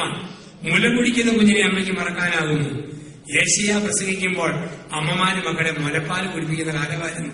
പഴയ നിയമത്തിൽ കാണാം, സാറ ഇസഹാക്കിനെ 3.5 വയസ്സ് വരെ മുലയൂട്ടി. അത് കഴിഞ്ഞപ്പോൾ ഒരു വലിയ ആഘോഷം പോലെ നടത്തി എന്നാണ് പറയുക. പഴയ കാലത്ത് ഇങ്ങനെ മക്കളെ മുലപ്പാൽ കുടിപ്പിക്കുന്ന അമ്മമാര് ഇന്ന് ഈ ഏശയ്യ കുവൈറ്റിൽ നിങ്ങളുടെ ഇടയിലും നാട്ടിൽ ഞങ്ങളുടെയൊക്കെ ഇടയിൽ വന്നാലും ഈ വാക്ക് പറയാൻ പറ്റും. ഇന്ന് അമേരിക്ക, യൂറോപ്പ്, ഗൾഫ് സംസ്കാരം വന്നപ്പം ചെറുപ്പക്കാരും പെണ്ണുങ്ങൾക്കൊരു തോന്നൽ, അമ്മയുടെ മുലപ്പാൽ കുടിച്ച് കുഞ്ഞെങ്ങാനും വളർന്നാൽ അമ്മയുടെ ശരീരത്തിന്റെ ഷേപ്പ് പോയാലോ. അതുകൊണ്ട് 3 മാസം പ്രായമായ കുഞ്ഞിന്റെ 4 ഇഞ്ച് വണ്ണമുള്ള വായും 5 ഇഞ്ച് വണ്ണമുള്ള തമരി കമ്പി നിപ്പിളുകുപ്പി കുത്തി കയറ്റും. എരുമപ്പാല്, ആട്ടുംപാല്, പശുപ്പാല്. കുഞ്ഞിന്റെ തൊണ്ണയെ വരെ കുത്തി ഇറക്കിയിട്ട് പറയും, ഞൊട്ടി ഞൊണയട കുഞ്ഞിരാമ, ആഞ്ഞു വലിക്കട കൊച്ചിരാമ. അമ്മയുടെ മുലപ്പാൽ കുടിച്ചു വളർന്നാൽ അമ്മയുടെ ശരീര ഷേപ്പ് പോയാലോ. കുഞ്ഞ് കട്ടിലേ കിടന്ന് 2 കൈയും കാലും അടിച്ചുകൊണ്ട് പറയുക, വളർന്നു വരട്ടടി, 20 വയസ്സാകട്ടെ, നിന്റെ ഷേപ്പ് ഞാൻ മൊത്തം മാറ്റിക്കോളാം. ചില കുഞ്ഞുങ്ങൾ മുഴുവൻ വളർന്നു വരുമ്പം അമ്മയെന്ന് വിളിക്കുകയല്ല, ആട്ടുപാലാ വിളിച്ചോളൂ, അങ്ങനെയല്ലേ വിളിക്കത്തുള്ളൂ. ഇവിടെയാണ് പറയുക, മുല കുടിക്കുന്ന കുഞ്ഞിനെ അമ്മയ്ക്ക് മറക്കാനാകുമോ? അമ്മ കുഞ്ഞിനെ മറന്നാലും ഞാൻ നിന്നെ മറക്കില്ല. പഠിപ്പിച്ചു ഏശയ്യ. 3 എസെക്കിയേൽ. എസെക്കിയേൽ ആട്ടിടയനാണ്. ആട്ടിടയനായ എസെക്കിയേൽ ദൈവത്തിന്റെ പാറ പോലെ ഉറച്ച അപേക്ഷിതയായ ദൈവത്തിന്റെ സ്നേഹത്തെ വ്യാഖ്യാനിക്കാൻ എടുക്കുന്നത് ഇടയൻ ആട് ബന്ധത്തെയാണ്. എസെക്കിയേൽ 32 മുതൽ 36 വരെ അധ്യായങ്ങൾ. ഇടയൻ ആടിനെ മറന്നാലും ദൈവം തന്റെ ജനത്തെ മറക്കില്ല. അന്ന് ചെന്നായ് ആടിന്മേൽ ചാടി വീഴുമ്പോൾ ചെന്നായെ നേരിട്ടിട്ട് ഇടയൻ മുറിവേറ്റാലും മരിച്ചാലും ആടിനെ രക്ഷിക്കുന്ന സമൂഹം. അവിടെയാണ് പറയുക, ഇടയൻ ആടിനെ മറന്നാലും ഞാൻ നിന്നെ മറക്കില്ല, ഉപേക്ഷിക്കില്ല. 4 ജെറമിയ. ജെറമിയ കുശവനാണ്. മൺപാത്രങ്ങൾ മെനയുന്ന കുശവൻ. കുശവന്റെ സമൂഹത്തിന് വേണ്ടിയാ ജെറമിയ പ്രവചിക്കുക. ജെറമിയ 18 പറയുന്നു, കുശവൻ താൻ മെനഞ്ഞെടുത്ത കുടത്തെ മറന്നാലും ദൈവം താൻ മെനഞ്ഞെടുത്ത മനുഷ്യനെ മറക്കുകയില്ല. ഓസിയ ദാമ്പത്യ സ്നേഹത്തിന് വിളിച്ചത്, യേശയ്യ അമ്മ കുഞ്ഞ് ബന്ധത്തിന് വിളിച്ചത്, എസക്കിയേൽ ഇടയൻ ആട് ബന്ധത്തിന് വിളിച്ചത്, ജെറമിയ കുശവൻ കുടം ബന്ധത്തിന് വിളിച്ചതിൽ ദൈവത്തിന്റെ സ്നേഹത്തെ പഠിപ്പിച്ചു പറയുകയാണ്. ആരൊക്കെ മറന്നാലും ദൈവം മറക്കുകയില്ല. ഇത് 103 സങ്കീർത്തനം 8 തിരുവചനത്തിൽ ദൈവത്തിന്റെ ഭക്തനായ സങ്കീർത്തകൻ ഒറ്റ വാക്യത്തിൽ സംഗ്രഹിച്ചു. സങ്കീർത്തനം 103:8 അവിടെ നമ്മൾ വായിക്കുന്നു, കർത്താവ് കരുണാവാരിധിയും സ്നേഹനിധിയുമാണ്. ബൈബിളിൽ ഒരു പേരിടുന്നത് അർത്ഥം വെച്ചാണ്. കരിതമാശിന് പേരിടുകയാണ്. അർത്ഥമുള്ള പേരേ ഉള്ളൂ. കർത്താവ് കരുണാവാരിധിയും സ്നേഹനിധിയുമാണ്. അർത്ഥമുള്ള ഒരു പേര് സ്നേഹനിധി. നമുക്കറിയാം ബൈബിളിൽ പേരിടുന്നത് അർത്ഥപൂർണമായ പേര്. ഉദാഹരണം, ആദത്തിന് ഹവ്വായ്ക്കും ഒരു മോനുണ്ടായി. ഇട്ട പേര് കായേൻ, ഞങ്ങൾ സമ്പാദിച്ചു. യോഹന്നാൻ ദൈവത്തിന്റെ ദാനം, തോമ ഇരട്ട, തദ്ദേവൂസ് നെച്ചറപ്പുള്ളവൻ, ജോസഫ് വളർത്തുന്നവൻ, ജേക്കബ് കാലെ പിടിച്ച് വലിക്കുന്നവൻ. ഓരോ പേരിനും ഓരോ അർത്ഥമാണ്. മാർഗറ്റ് മുത്ത്, ഡോണ ഗിഫ്റ്റ്. നമ്മളാണിന്ന് ഒരർത്ഥമില്ലാത്ത പേര്. പണ്ട് പേര് കേട്ടറിയാം. ക്രിസ്ത്യാനിയാണ്, ഹിന്ദുവാണ്, മുസ്ലിമാണ്. തോമസ് ക്രിസ്ത്യാനി, പാസറിന് ഹിന്ദു, ബഷീർ മുസ്ലിം, ജാനകി ഹിന്ദു, സുഹറ മുസ്ലിം, മേരിക്കുടി ക്രിസ്ത്യാനി. ഇന്ന് 3 ആൺപിള്ളേർ. ഏത് ജാതിയാണ് ആർക്കെങ്കിലും പിടി കിട്ടൂ? ഒന്നാമത്തവൻ അനീഷ്, രണ്ടാമത്തവൻ സുനീഷ്, മൂന്നാമത്തവൻ ഫിനീഷ്. കല്യാണം കഴിഞ്ഞ് 1-ാം വർഷം ഒരു പെങ്കച്ചുണ്ടായി. ദൈവം തന്ന നിധി, നിധിമോൾ. 2-ാം വർഷം വീണ്ടും അയ്യോ വിധി, വിധിമോൾ. 3-ാം വർഷം വീണ്ടും അയ്യോ മതി, മതിമോൾ. 4-ാം വർഷം വീണ്ടും അയ്യോ ചതി, ചതിമോൾ. ഇങ്ങനെ ഇട്ടുപോകുന്നൊരു പേര് കൊടുത്തു. കർത്താവ് കരുണാവാരിധിയും സ്നേഹനിധിയുമാണ്. കരുണാവാരിധിയും സ്നേഹനിധിയുമാണ്. അപ്പൊ ദൈവത്തിന്റെ സ്നേഹത്തെ പഠിപ്പിക്കുന്നു. പ്രിയപ്പെട്ടവരെ, പ്രവാചകന്മാര് പഠിപ്പിച്ചത് അവസാന പ്രവാചകനായ സ്നാപകയോഹന്നാനും പ്രവചനങ്ങളുടെ പൂർത്തീകരണമായ യേശു ക്രിസ്തുവും ഈ ദൈവത്തിന്റെ സ്നേഹത്തെ പഠിപ്പിച്ചു. നമുക്കറിയാം, ഓരോരുത്തരും ജീവിക്കുന്ന സാമൂഹിക പശ്ചാത്തലത്തിൽ നിന്നാണ് ഉപമകളും വാക്കുകളും വരിക. കാഞ്ഞിരപ്പള്ളിക്കാർ മാതാവിനെ വിളിക്കുന്നത് അക്കരയമ്മേ എന്നാണ്. ചങ്ങനാശ്ശേരിക്കാർ വിളിക്കുന്നത് പാറയ മാതാവിനെ എന്നാണ്. അങ്കമാലി അടുത്തുള്ള വിളിക്കും കൊരട്ടിമുത്തി എന്ന്. തൊഴിലുകാർ വിളിക്കും നാഗപ്പുഴ മാതാവെ. എവിടെയാണോ ആ നാടുമായി ബന്ധപ്പെട്ട വാക്കുകൾ. കാഞ്ഞിരപ്പള്ളിക്കാർ പറയും ചേർക്കലുകാർക്ക് വിവരമില്ല, കോത്താഴംകാർ പൊട്ടത്തരം കാണിക്കും.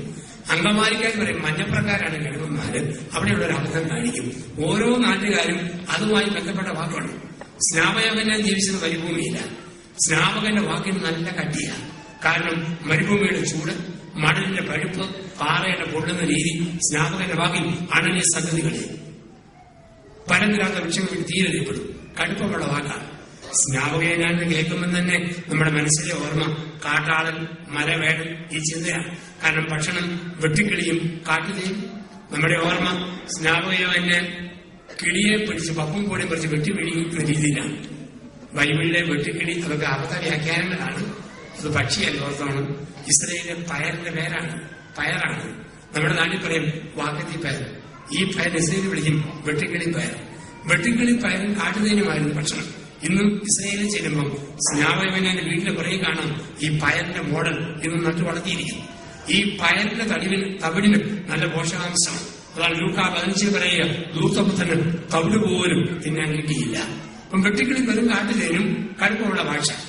കർത്താവായ യേശുവിന്റെ ഭാഷ മയമുള്ള ഭാഷ. കാരണം യേശു കണ്ടത് മുക്കുവൻ, മീൻപിടുത്തം, വട്ടവൻ, ആരോൻ, കണഞ്ഞോൻ, ഞണ്ട്, ഞവണി, ഞാൻമീന്, പിന്നെ സെക്കൂർ വരെ മുന്തിരിത്തോട്ടം. ഭാഷയിലും മയമാണ്. ഞാൻ പലപ്പോഴും ഓർക്കും, കർത്താവായ യേശു പാലായിൽ ഒന്ന് പ്രസംഗിച്ചാൽ മുക്കുവന്റെയും മീനിന്റെയും കാര്യം പറയില്ല. യേശു പാലായിൽ വന്നാൽ പറയും ടാപ്പിൽ തൊഴിലാളി വെട്ടാൻ പുറപ്പെട്ടു. ചില ഒരു ചിരട്ട പാല്, ചില അരച്ചിരട്ട പാല്, ചില കാച്ചിരട്ട പാല് കേൾക്കാൻ ചെവിടുന്നുണ്ട് കേട്ടെ. ഞങ്ങളുടെയൊക്കെ ഇടുക്കി കട്ടപ്പന പ്രദേശത്ത് വന്നാൽ കർത്താവ് പറയുന്നതായിരിക്കും. അവിടെ വന്നാൽ പറയും ചേട്ടൻ കപ്പയിടാൻ പുറപ്പെട്ടു. ചില 5 ദിനാൻ കിഴങ്ങ്, ചില 2 ദിനാൻ കിഴങ്ങ്, ചില 1 ദിനാൻ കിഴങ്ങ്. പന്നിയിൽ നിർത്തുകൊണ്ട് പോയി, തുറപ്പം കടിച്ചുകൊണ്ട് പോയി, കള്ളം കട്ടുകൊണ്ട് പോയി കേൾക്കാൻ ചെവിടുന്നു കേൾക്കട്ടെ. ഇവിടെ പത്രത്തിൽ ചോദ്യം ഉണ്ടായിരുന്നു, ഏറ്റവും കൂടുതൽ കപ്പ തിന്നുന്ന 2 ജീവികൾ. ഉത്തരം 1 കത്തോലിക്കൻ, 2 പന്നിയേരി എന്നാണ് ഉത്തരം കൊടുത്തിരിക്കുക. അപ്പൊ നമ്മൾ മനസ്സിലാകുന്ന രീതിയിലാണ് യേശുവിന്റെ പ്രബോധനം. ദൈവത്തിന്റെ മാറ്റമില്ലാത്ത സ്നേഹത്തെ ആഴമായി പഠിപ്പിക്കുവാൻ ക്രിസ്തു ദൈവസ്നേഹത്തെ വ്യാഖ്യാനിച്ച ഒരു അധ്യായമാണ് ലൂക്കാസ് വിശേഷം 15-ാം അധ്യായം. ഒരു കണ്ണാടി നോക്കി മുഖം മെരുക്കുന്ന പോലെ, കണ്ണാടി നോക്കി മുടി ചെയ്യുന്നതുപോലെ ലൂക്കാസ് വിശേഷത്തിന്റെ 15-ാം അധ്യായത്തിൽ നോക്കിയാൽ ദൈവത്തിന്റെ മുഖം നമുക്ക് മനോഹരമായി കാണിച്ചു തരും. 3 ഉപമകളിലൂടെ ദൈവത്തിന്റെ സ്നേഹത്തെ പഠിപ്പിക്കുകയാണ് ലൂക്കാസ് വിശേഷത്തിന്റെ 15-ാം അധ്യായത്തിൽ.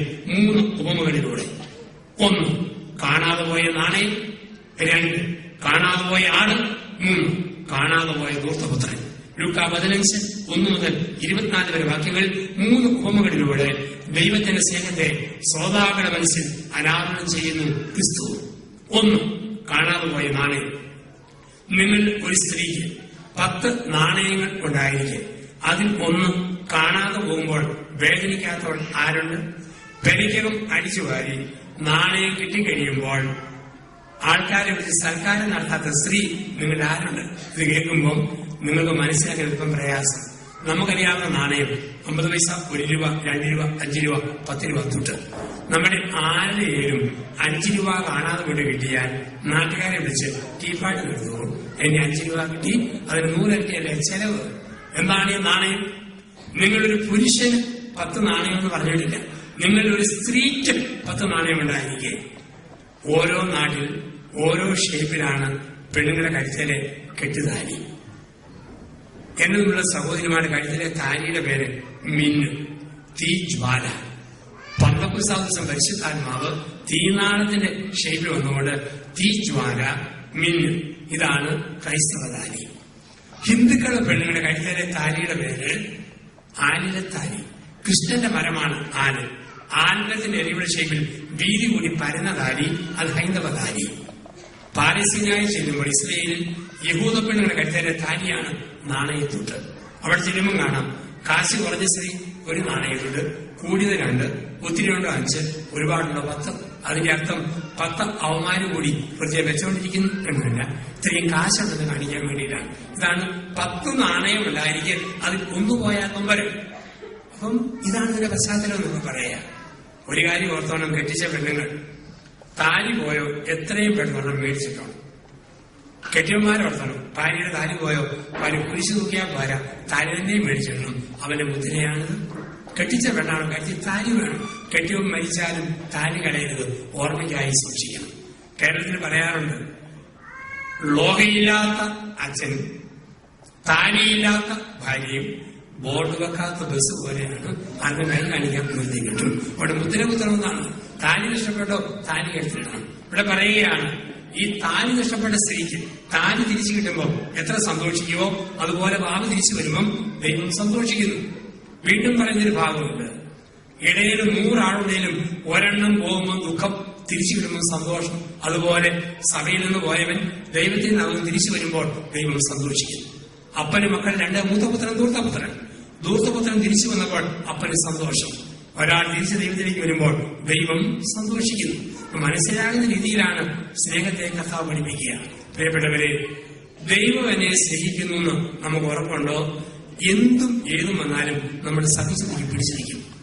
ദൈവം സ്നേഹിക്കുന്ന ഉറപ്പുള്ള വ്യക്തിയെ സംബന്ധിച്ച് പല്ല് പറഞ്ഞാലും കുഴപ്പമില്ല, മോണി ഒട്ടിയാലും പ്രശ്നമില്ല, വയല് ചാടിയാലും പ്രശ്നമില്ല, ടീവില് പോയാലും പ്രശ്നമില്ല. ദൈവം എന്നെ സ്നേഹിക്കുന്നു. പ്രായം കൂടുതലൊന്നും അംഗീകരിക്കാനും ബുദ്ധിമുട്ടുമില്ല. ഇല്ലെങ്കിലോ ഭയങ്കര ടെൻഷൻ, പല്ല് പറഞ്ഞാൽ ദുഃഖം, അല്പം ഷേപ്പ് പോയാൽ ക്ഷീണം, തൊലിക്ക് തൊഴിൽ വീഴുമ്പോൾ പ്രയാസം, ആകെപ്പാടെ ടെൻഷൻ. ഒരച്ഛൻ പുത്തനായിട്ട് വഴി വന്നു. ആൾക്കാർ ചോദിച്ചു, അച്ഛന് വയസ്സെത്രയായി? അച്ഛൻ പറഞ്ഞു 45. 5 വർഷക്കാലം അച്ഛൻ ഇടവകയിൽ നയിച്ചു. 5 വർഷം കഴിഞ്ഞു ചോദിച്ചു, അച്ഛൻ ഇപ്പൊ എത്ര വയസ്സായി? അച്ഛൻ പറഞ്ഞു 45. അവർ ചോദിച്ചു, അച്ഛന് പ്രായം കൂടിയല്ലേ? അച്ഛൻ പറഞ്ഞു, ഞാൻ നിങ്ങളെ പോലെ ഒരു സാധാരണ മനുഷ്യനില്ല, ഒരു കത്തോലിക്ക പുരോഹിതനാണ്, ഇനി എളുപ്പത്തിൽ വാക്കുമാറ്റാൻ പറ്റിയത്. 45, 45, 45. 15 വർഷങ്ങൾ കഴിഞ്ഞു. അച്ഛന് വയസ്സ് 60. ഇടവക ജനങ്ങളും മഠത്തിലെ കന്യാസികളും ചേർന്നു 60 പ്രാക്കൾ, 60 പൂക്കൾ, 60 നക്ഷത്രങ്ങൾ, 60 തിരികൾ, 60 സിംബൽസ് എല്ലായിടത്തും പതിപ്പിച്ചു വെച്ചു. 60 അംഗീകരിക്കുന്ന അച്ഛന്റെ മാർഗവുമില്ല. അരിശുമെന്ന് അച്ഛൻ പറഞ്ഞു, പ്രിയപ്പെട്ടവരെ, നിങ്ങൾ ഓർത്തേക്കാം, ഇന്നത്തെ ദിവസത്തിന്റെ പ്രത്യേകത എന്താ? നിങ്ങളുടെ വികാരിയായ എനിക്ക് 45 വയസ്സ് തികഞ്ഞതിന്റെ 15ാം വാർഷികം ഇടവ സമൂഹം ഒരുമിച്ച് ആഘോഷിക്കുകയാണ്. അപ്പൊ ദൈവത്തിന്റെ സ്നേഹത്തിന്റെ മാറ്റമില്ലാത്ത സ്നേഹത്തിന്റെ ഉറപ്പ് കിട്ടി കഴിയുമ്പോൾ പ്രായം പ്രശ്നമല്ല, ക്ഷീണം പ്രശ്നമല്ല, തകർച്ച പ്രശ്നമില്ല, എന്തുവേണ്ടി സ്വീകരിക്കാൻ നമുക്ക് ഒരു ബുദ്ധിമുട്ടുമില്ല. നമ്മുടെ കരുതി ലോകത്തിലെ മനുഷ്യ സ്നേഹം ശാശ്വതം അല്ല. ലോകത്തിലെ സ്നേഹമെല്ലാം ഇന്നുണ്ട്, നാളെയില്ല, മാഞ്ഞു മാഞ്ഞു പോകും.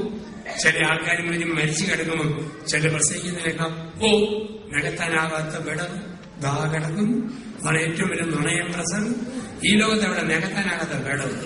പ്രകൃതിയുടെ നിയമം എന്ന് പറഞ്ഞു ആണി ഊരിയോ പകരം ആപ്പ് കയറാൻ വേണ്ടി കാത്തിരിക്കുക. പിന്നെ ഇവിടെ നികത്താനാകാത്ത വിടവ് ഒക്കെ വെറുതെ പറയുന്നത് മാത്രം.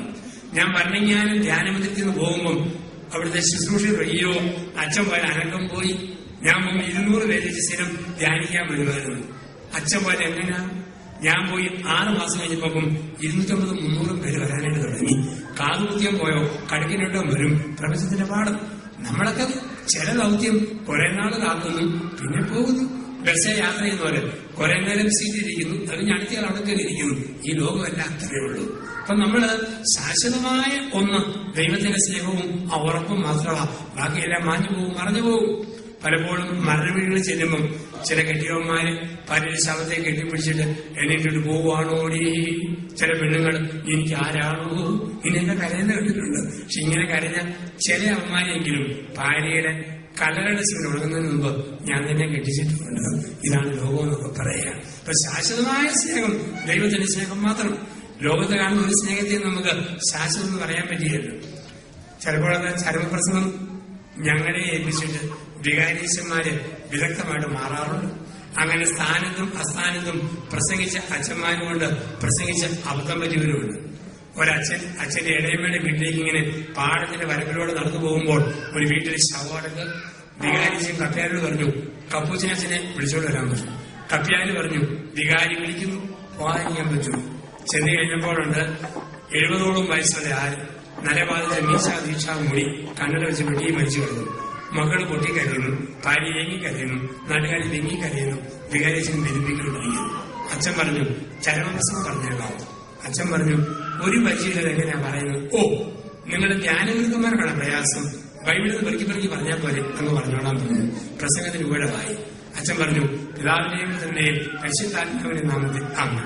യോഹന്നാന്റെ സുവിശേഷം 14-ാം അധ്യായത്തിൽ പറയുന്നു, എന്റെ പിതാവിന്റെ ഭവനത്തില് അനേകം മുറികളുണ്ട്. ഞാൻ പോയി അവിടെ ആയി കഴിയുമ്പോൾ നിങ്ങളും ആയിരിക്കേണ്ടതിന് കൂട്ടിക്കൊണ്ടുപോകും. ഈ മകനെ പിതാവായ ദൈവം കൂട്ടിക്കൊണ്ടുപോയിരിക്കുന്നു. ഇതേക്കുറിച്ച് അധികമൊന്നും അറിയത്തില്ല. ഒരു കാര്യം അറിയാം, ഇദ്ദേഹം നല്ല ഒരു അപ്പനായിരുന്നു. ആ വേദന മക്കളിൽ കാണും. നല്ല കെട്ടിയവനായിരുന്നു, ദുഃഖം ഭാര്യയിൽ കാണുന്നു. ഇടവേല നല്ല കുഞ്ഞാടായിരുന്നു, വിരഹവേദന വികാരിച്ചതിനെ കാണുന്നു. നല്ലവനായ മനുഷ്യനായിരുന്നു, അതിന്റെ വിങ്ങൽ നാട്ടുകാരി കാണുന്നു. ഒരു പദം പറഞ്ഞ് അവസാനിപ്പിക്കട്ടെ. മകനെ നിന്നിന്റെ ഓട്ടം നല്ലവണ്ണം പൂർത്തിയാക്കി. ജീവനുള്ള ന്യായാധിപനായ ദൈവം നിന്നെ ജീവന്റെ കിരീടം അണിയിക്കട്ടെ എപ്പോഴും എപ്പോഴും എന്നേക്കുവാമൻ പറഞ്ഞു നിർത്തുകയും അവിടെ കൂടി നിന്ന 500ഓളം പേർ ഒറ്റച്ചിരി, മരണവീട്ടിൽ പൊട്ടിച്ചിരി, ചരമസന്ധി കൂട്ടച്ചിരി. അച്ഛനെ അമ്മലെ ചമ്മലേക്ക് ആളുകൾ ചിരിയുടെ കാരണം അറിയത്തില്ല. അച്ഛൻ അടുത്ത് ചേട്ടനോട് ചോദിച്ചു, എല്ലാവരും എന്നെ ഇങ്ങനെ ചിരിക്കുന്നു? ചേട്ടൻ ചോദിച്ചു, എല്ലാവർക്കോണ്ടാ അച്ഛൻ പ്രസംഗിച്ചത്? എന്നാ പറ്റി? ഈ മനുഷ്യൻ എങ്ങനെയാ മരിച്ചത്? അച്ഛന് വല്ല പിടിയുള്ളൂ. അച്ഛൻ എങ്ങനെ മരിച്ചതാ? എന്റെ അച്ഛ അങ്ങാടിയിൽ കടത്തലിരുന്ന് കാശ് വെച്ച് ചീട്ട് കളിക്കുന്ന സ്വഭാവം. ഇന്നലെ കാശ് വെച്ച് ചീട്ട് കളിച്ചപ്പോൾ പോലീസുകാരെ പിടിക്കാൻ വേണ്ടി ജീവനും ഓടുന്ന പടിക്ക് ഉടുതുണി ചവിട്ടി പറഞ്ഞ് ഒരു പൊട്ടക്കടയ്ക്ക് വീണു. അവിടെ കെട്ടിക്കിടന്ന വെള്ളം കുടിച്ചാണ് ഈ മനുഷ്യന്റെ മരണം. ഇയാളെ നോക്കിയാണ് കപ്പുചേച്ചിന്റെ പ്രസംഗം. മകനെ നിന്റെ ഓട്ടം നല്ലവണ്ണം പൂർത്തിയാക്കി. ജീവനുള്ള ന്യായാധിപനായ ദൈവം നിന്ന് ജീവന്റെ കിരീടം അണിയിക്കട്ടെ. മരണം വേണ്ടി കരച്ചിൽ ഏതാനും ദിവസം കഴിയുമ്പം കണ്ണീര് പറ്റിപ്പോവും, കരച്ചിൽ നിന്നുപോകും. പ്രിയപ്പെട്ടവരെ, മാറാത്തൊരു സ്നേഹം ദൈവത്തിന്റെ സ്നേഹം. ദൈവത്തെ പാറ എന്ന് വിളിക്കുമ്പോൾ പാറയ്ക്ക് 5 സ്വഭാവം. ദൈവസ്നേഹത്തിന് വേണ്ടി 5 സ്വഭാവം. പാറയുടെ ഒന്നാമത്തെ പ്രത്യേകത ഇളക്കമില്ല. പാറ ഉറച്ചതാണ്, അതിന് പിടിക്കും അചഞ്ചലത. 2, പാറയുടെ രണ്ടാമതൊരു പ്രത്യേകതയുള്ളത് പാറയെ സംബന്ധിച്ച് ഒരു വ്യവസ്ഥയുമില്ല. മഴ വന്നാലും വെയിൽ വന്നാലും ഒരുപോലെ ഇരിക്കും. മഴയത്തും പാറയുടെ കയറിയിരിക്കാം, വെയിലത്തും കയറിയിരിക്കാം, ഒരു വ്യവസ്ഥയുമില്ല. 3, പാറ ഒരു പദ്ധതിയുടെ പാറയ്ക്ക്. പാറ പൊട്ടിക്കുമ്പോൾ പ്രപഞ്ചത്തിന്റെ പദ്ധതി തകരുന്നു. ഇന്ന് പാറമണകൾ പൊട്ടിക്കാൻ പറ്റിയെന്ന് വിലകുന്നതിന്റെ കാരണം ഇതാ. ഒരു പദ്ധതിയിൽ അവർ കല്ലിന്റെ ഇരിപ്പ്, ഒരു പാറയുടെ ഇരിപ്പ്, അത് താറുമാറാക്കാൻ ഭൂമികുലുക്കങ്ങൾ, പ്രളയങ്ങൾ, പ്രകൃതിവിരുദ്ധമായ അനുഭവങ്ങൾ കടന്നു വരും. 4, പാറ ഒരു പരിപാലനയാണ്. വലിയ കാറ്റിനെ തടഞ്ഞു നിർത്തുന്ന പരിപാലന, വലിയ ചൂടിനെ തടഞ്ഞു നിർത്തുന്ന പരിപാലനയുണ്ട്. അപ്പം ആ 5 പാറയ്ക്ക് ഓരോരുത്തരും വ്യക്തിപരമായ കരുതലുണ്ട്. ആര് വന്നാലും ഓരോരുത്തരും ഒരുപോലെ പരിഗണിക്കും. ഒരു പാറയുടെ തണലിൽ, ഒരു പാറയുടെ കീഴിൽ. ദൈവത്തെ അപേക്ഷയിലേക്ക് വിളിക്കുമ്പോൾ ദൈവത്തിനുമുണ്ട് ഈ 5 സ്വഭാവങ്ങൾ. 1, അചഞ്ചലമായ സ്നേഹം. യേശയ്യ 54, 10, 11 വാക്യങ്ങൾ. മലകൾ അകന്നു പോയേക്കാം, കുന്നുകൾ മാറ്റപ്പെട്ടേക്കാം, എന്റെ അചഞ്ചലമായ സ്നേഹം എന്നും നിന്നോടുകൂടി ഉണ്ടായിരിക്കും. മലകൾ അകന്നു പോയേക്കാം, കുന്നുകൾ മാറ്റപ്പെട്ടേക്കാം, എന്റെ അചഞ്ചലമായ സ്നേഹം എന്നും നിന്നോടുകൂടി ഉണ്ടായിരിക്കും. ദൈവത്തിന്റെ സ്നേഹത്തിന് മാറ്റമില്ല. ഈ പ്രിയപ്പെട്ടവരെ, ദിവസവും പത്രമാസികകളിൽ, സോഷ്യൽ മീഡിയയിൽ അചഞ്ചലമായ സ്നേഹത്തിന്റെ ഏതെങ്കിലുമൊക്കെ ഉദാഹരണം കാണുമ്പോൾ ദൈവത്തിന്റെ സ്നേഹത്തിന്റെ അചഞ്ചലതയെ ഓർക്കുക. അങ്കമാലി അടുത്ത് എളവൂർ സ്കൂളിലെ കുഞ്ഞുങ്ങൾ പൂതത്താങ്കട്ടിൽ വെള്ളം കാണാൻ പോയി. ചെങ്ങാടത്തിൽ വെള്ളം കണ്ടു പോകുമ്പോൾ ചെങ്ങാടം മുങ്ങി. കുഞ്ഞുങ്ങൾ വെള്ളത്തിൽ താങ്ങുമ്പോൾ എളവൂർ സ്കൂളിലെ 45 വയസ്സ് പ്രായമുള്ള ലിസി എന്ന ടീച്ചർ വെള്ളത്തിലേക്ക് എഴുതിയാണ്. അനേകം കുഞ്ഞുങ്ങളെ കോരിയെടുത്ത് രക്ഷിച്ചു. ഒരു കുഞ്ഞിനെ രക്ഷിക്കാൻ വേണ്ടി മുങ്ങുമ്പോൾ വസ്ത്രം ഇഞ്ചയുടെ മുള്ളിലൊടുക്കി വെള്ളം കുടിച്ച് മരിച്ച എളവൂർ സ്കൂളിലെ ടീച്ചർ ലിസി. മലകളകന്നാലും കുന്നുകൾ മാറ്റപ്പെട്ടാലും അചഞ്ചലമായി നിലനിൽക്കുന്ന ദൈവസ്നേഹത്തിന്റെ പല മുഖങ്ങളിൽ ഒരു മുഖം. ഇങ്ങനെയുള്ള 100 സംഭവങ്ങൾ ദിവസം നമുക്ക് കാണിച്ചു തരും. കോട്ടയം മെഡിക്കൽ കോളേജിനടുക്കിയ ഒരു പള്ളി, മുടിയൂർക്കര പള്ളി. ഞാൻ ആ പള്ളിയെ ധ്യാനിപ്പിക്കുമ്പോൾ ഡോക്ടർമാര് അവരുടെ വീടുകൾ വെച്ചിരിക്കാൻ എന്നെ വിളിച്ചുകൊണ്ടിരുന്നു. 13ാം നമ്പർ വീട് വെച്ചിരിക്കാൻ ചെന്നപ്പോൾ മെഡിക്കൽ കോളേജിലെ പ്രശസ്തയായ പ്രൊഫസർ 3 വർഷമായി അവധിയില്ല. ഭർത്താവ് മെഡിക്കനായി എഞ്ചിനീയറാണ്. വീടിന്റെ മതിലിന്റെ മുകളിലേക്ക് കമ്മ്യൂണിസ്റ്റ് കച്ചകൾ ഇങ്ങനെ പൊങ്ങി വന്നപ്പോൾ മുറ്റത്തിന് മേശയിട്ട്, മേശപ്പുറത്തിന് കസേരയിട്ട്, കസേരയിൽ നിന്ന് ഭാഗത്തേക്ക് എല്ലാം വെട്ടി ഒതുക്കിയപ്പോൾ കസേര തന്നെ താഴെ വീണ് പെടലി ഒടിഞ്ഞു പോയ എഞ്ചിനീയർ 3 വർഷമായി തടഞ്ഞു കിടക്കുന്നു. ഭാര്യ ട്യൂബിലൂടെ പാലും ജ്യൂസും പഴച്ചാറും പകർന്നു കൊടുക്കുന്നു. തുണി വെള്ളത്തിൽ മുക്കി ഉച്ച മുതൽ പുള്ളംകാലിൽ വരെ തുടച്ചു കൊടുക്കുന്നു. ഞാൻ ചോദിച്ചു, എത്ര നാളിങ്ങനെ? ആ ലേഡി ഡോക്ടർ വെച്ച എന്റെ കാവലിന് എന്റെ ദൈവം തന്നതാ, എന്നെ ഏൽപ്പിച്ചതാ. ദൈവം നിശ്ചയിക്കുന്ന നാൾ വരെ ഇങ്ങനെ. മലകളകന്നാലും കുന്നുകൾ മാറ്റപ്പെട്ടാലും അചഞ്ചലമായ ദൈവത്തിന് സ്നേഹം. ഒമാനിലെ സലാരയിൽ ഞാൻ ധ്യാനിപ്പിക്കുമ്പോൾ കണ്ടു യുവതിവാക്കന്മാരെ 2 എഞ്ചിനീയേഴ്സ്, 12ഉം 14ഉം വയസ്സുള്ള 2 മക്കൾ, 2 ഓട്ടിസം ബാധിച്ചവരാ. മാറി മാറി അവധിയെടുത്തിരുന്ന ഒരു പ്രതീക്ഷയില്ലാത്ത മക്കളെ പരിപാലിക്കുന്ന മാതാപിതാക്കൾ. മലകളകന്നാലും കുന്നുകൾ മാറ്റപ്പെട്ടാലും അചഞ്ചലമായി നിലനിൽക്കുന്ന ദൈവത്തിന്റെ സ്നേഹം മനുഷ്യന്റെ ദൈവം ഒരു പൊട്ടുപോലെ വീഴുമ്പോൾ ഓരോ മനുഷ്യരിലും വരുന്ന ഒരു വലിയ മാറ്റം. ഇതിലൂടെയൊക്കെ പഠിപ്പിക്കുന്നു അചഞ്ചലമായ സ്നേഹം, പാറയുടെ ഉറക്കം. 2, ദൈവത്തിന്റെ സ്നേഹത്തിന് വ്യവസ്ഥയില്ലാത്ത സ്നേഹമാണ്. അതാണ് ലൂക്ക 15:20 വാക്യം. വേദപുസ്തകത്തിൽ ഒരു വാക്യത്തിൽ 2 or 3 ക്രിയകൾ സാധാരണ വരും. പക്ഷെ ലൂക്ക 15:20 ഒറ്റ വാക്യത്തിൽ 5 ക്രിയകൾ. ഒരു ബൈബിൾ വാക്യത്തിൽ ഒരുപാട് ക്രിയകൾ വെക്കുന്നത് ബൈബിൾ പഠനത്തിൽ കാണുകയില്ല. പക്ഷെ ലൂക്ക 15:20 ഒറ്റ വാക്യത്തിൽ 5 ക്രിയകൾ ഒരുമിച്ച് വച്ചിരിക്കുന്നു. എന്തെല്ലാം? പിതാവ് മകനെ ദൂരെ വെച്ച് നിന്നെ കണ്ട്, മനസ്സലിഞ്ഞ്, ഓടിച്ചെന്ന്, കെട്ടിപ്പിടിച്ച്, ചുംബിച്ചു. വ്യവസ്ഥയില്ലാതെ ദൈവത്തിന്റെ സ്നേഹം കാണിക്കാൻ കണ്ട്, മനസ്സലിഞ്ഞ്, ഓടിച്ചെന്ന്, കെട്ടിപ്പിടിച്ച്, ചുംബിച്ചു. ഒരു പിതാവിന്റെ വ്യവസ്ഥയില്ലാത്ത സ്നേഹം.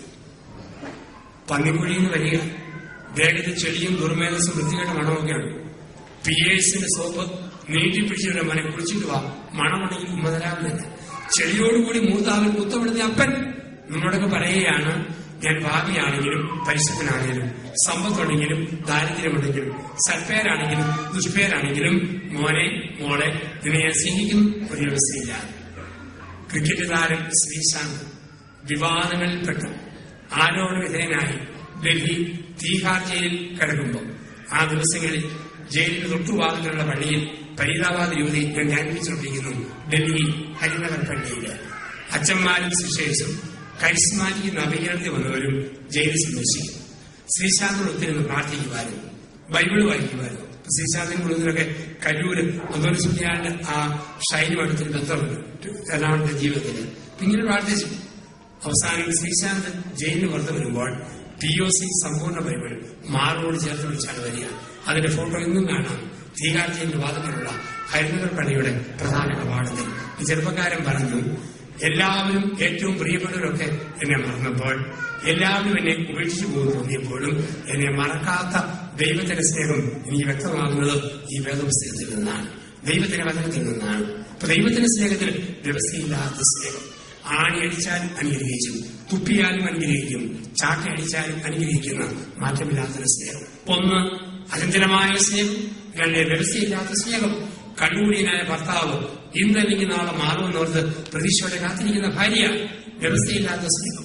ഉഴപ്പിപ്പോയ മക്കൾ ഇന്നല്ലെങ്കിൽ നാളെ തിരിച്ചു വരുമെന്നത് കരുതിയിരിക്കുന്ന മാതാപിതാക്കൾ, വ്യവസ്ഥയില്ലാത്ത സ്നേഹം. ഒന്ന് അചഞ്ചലത, രണ്ട് വ്യവസ്ഥയില്ലായ്മ, മൂന്ന് ദൈവത്തിന്റെ സ്നേഹത്തിന് ഒരു വലിയ പദ്ധതിയുണ്ട്. ജെറമിയ 29:11.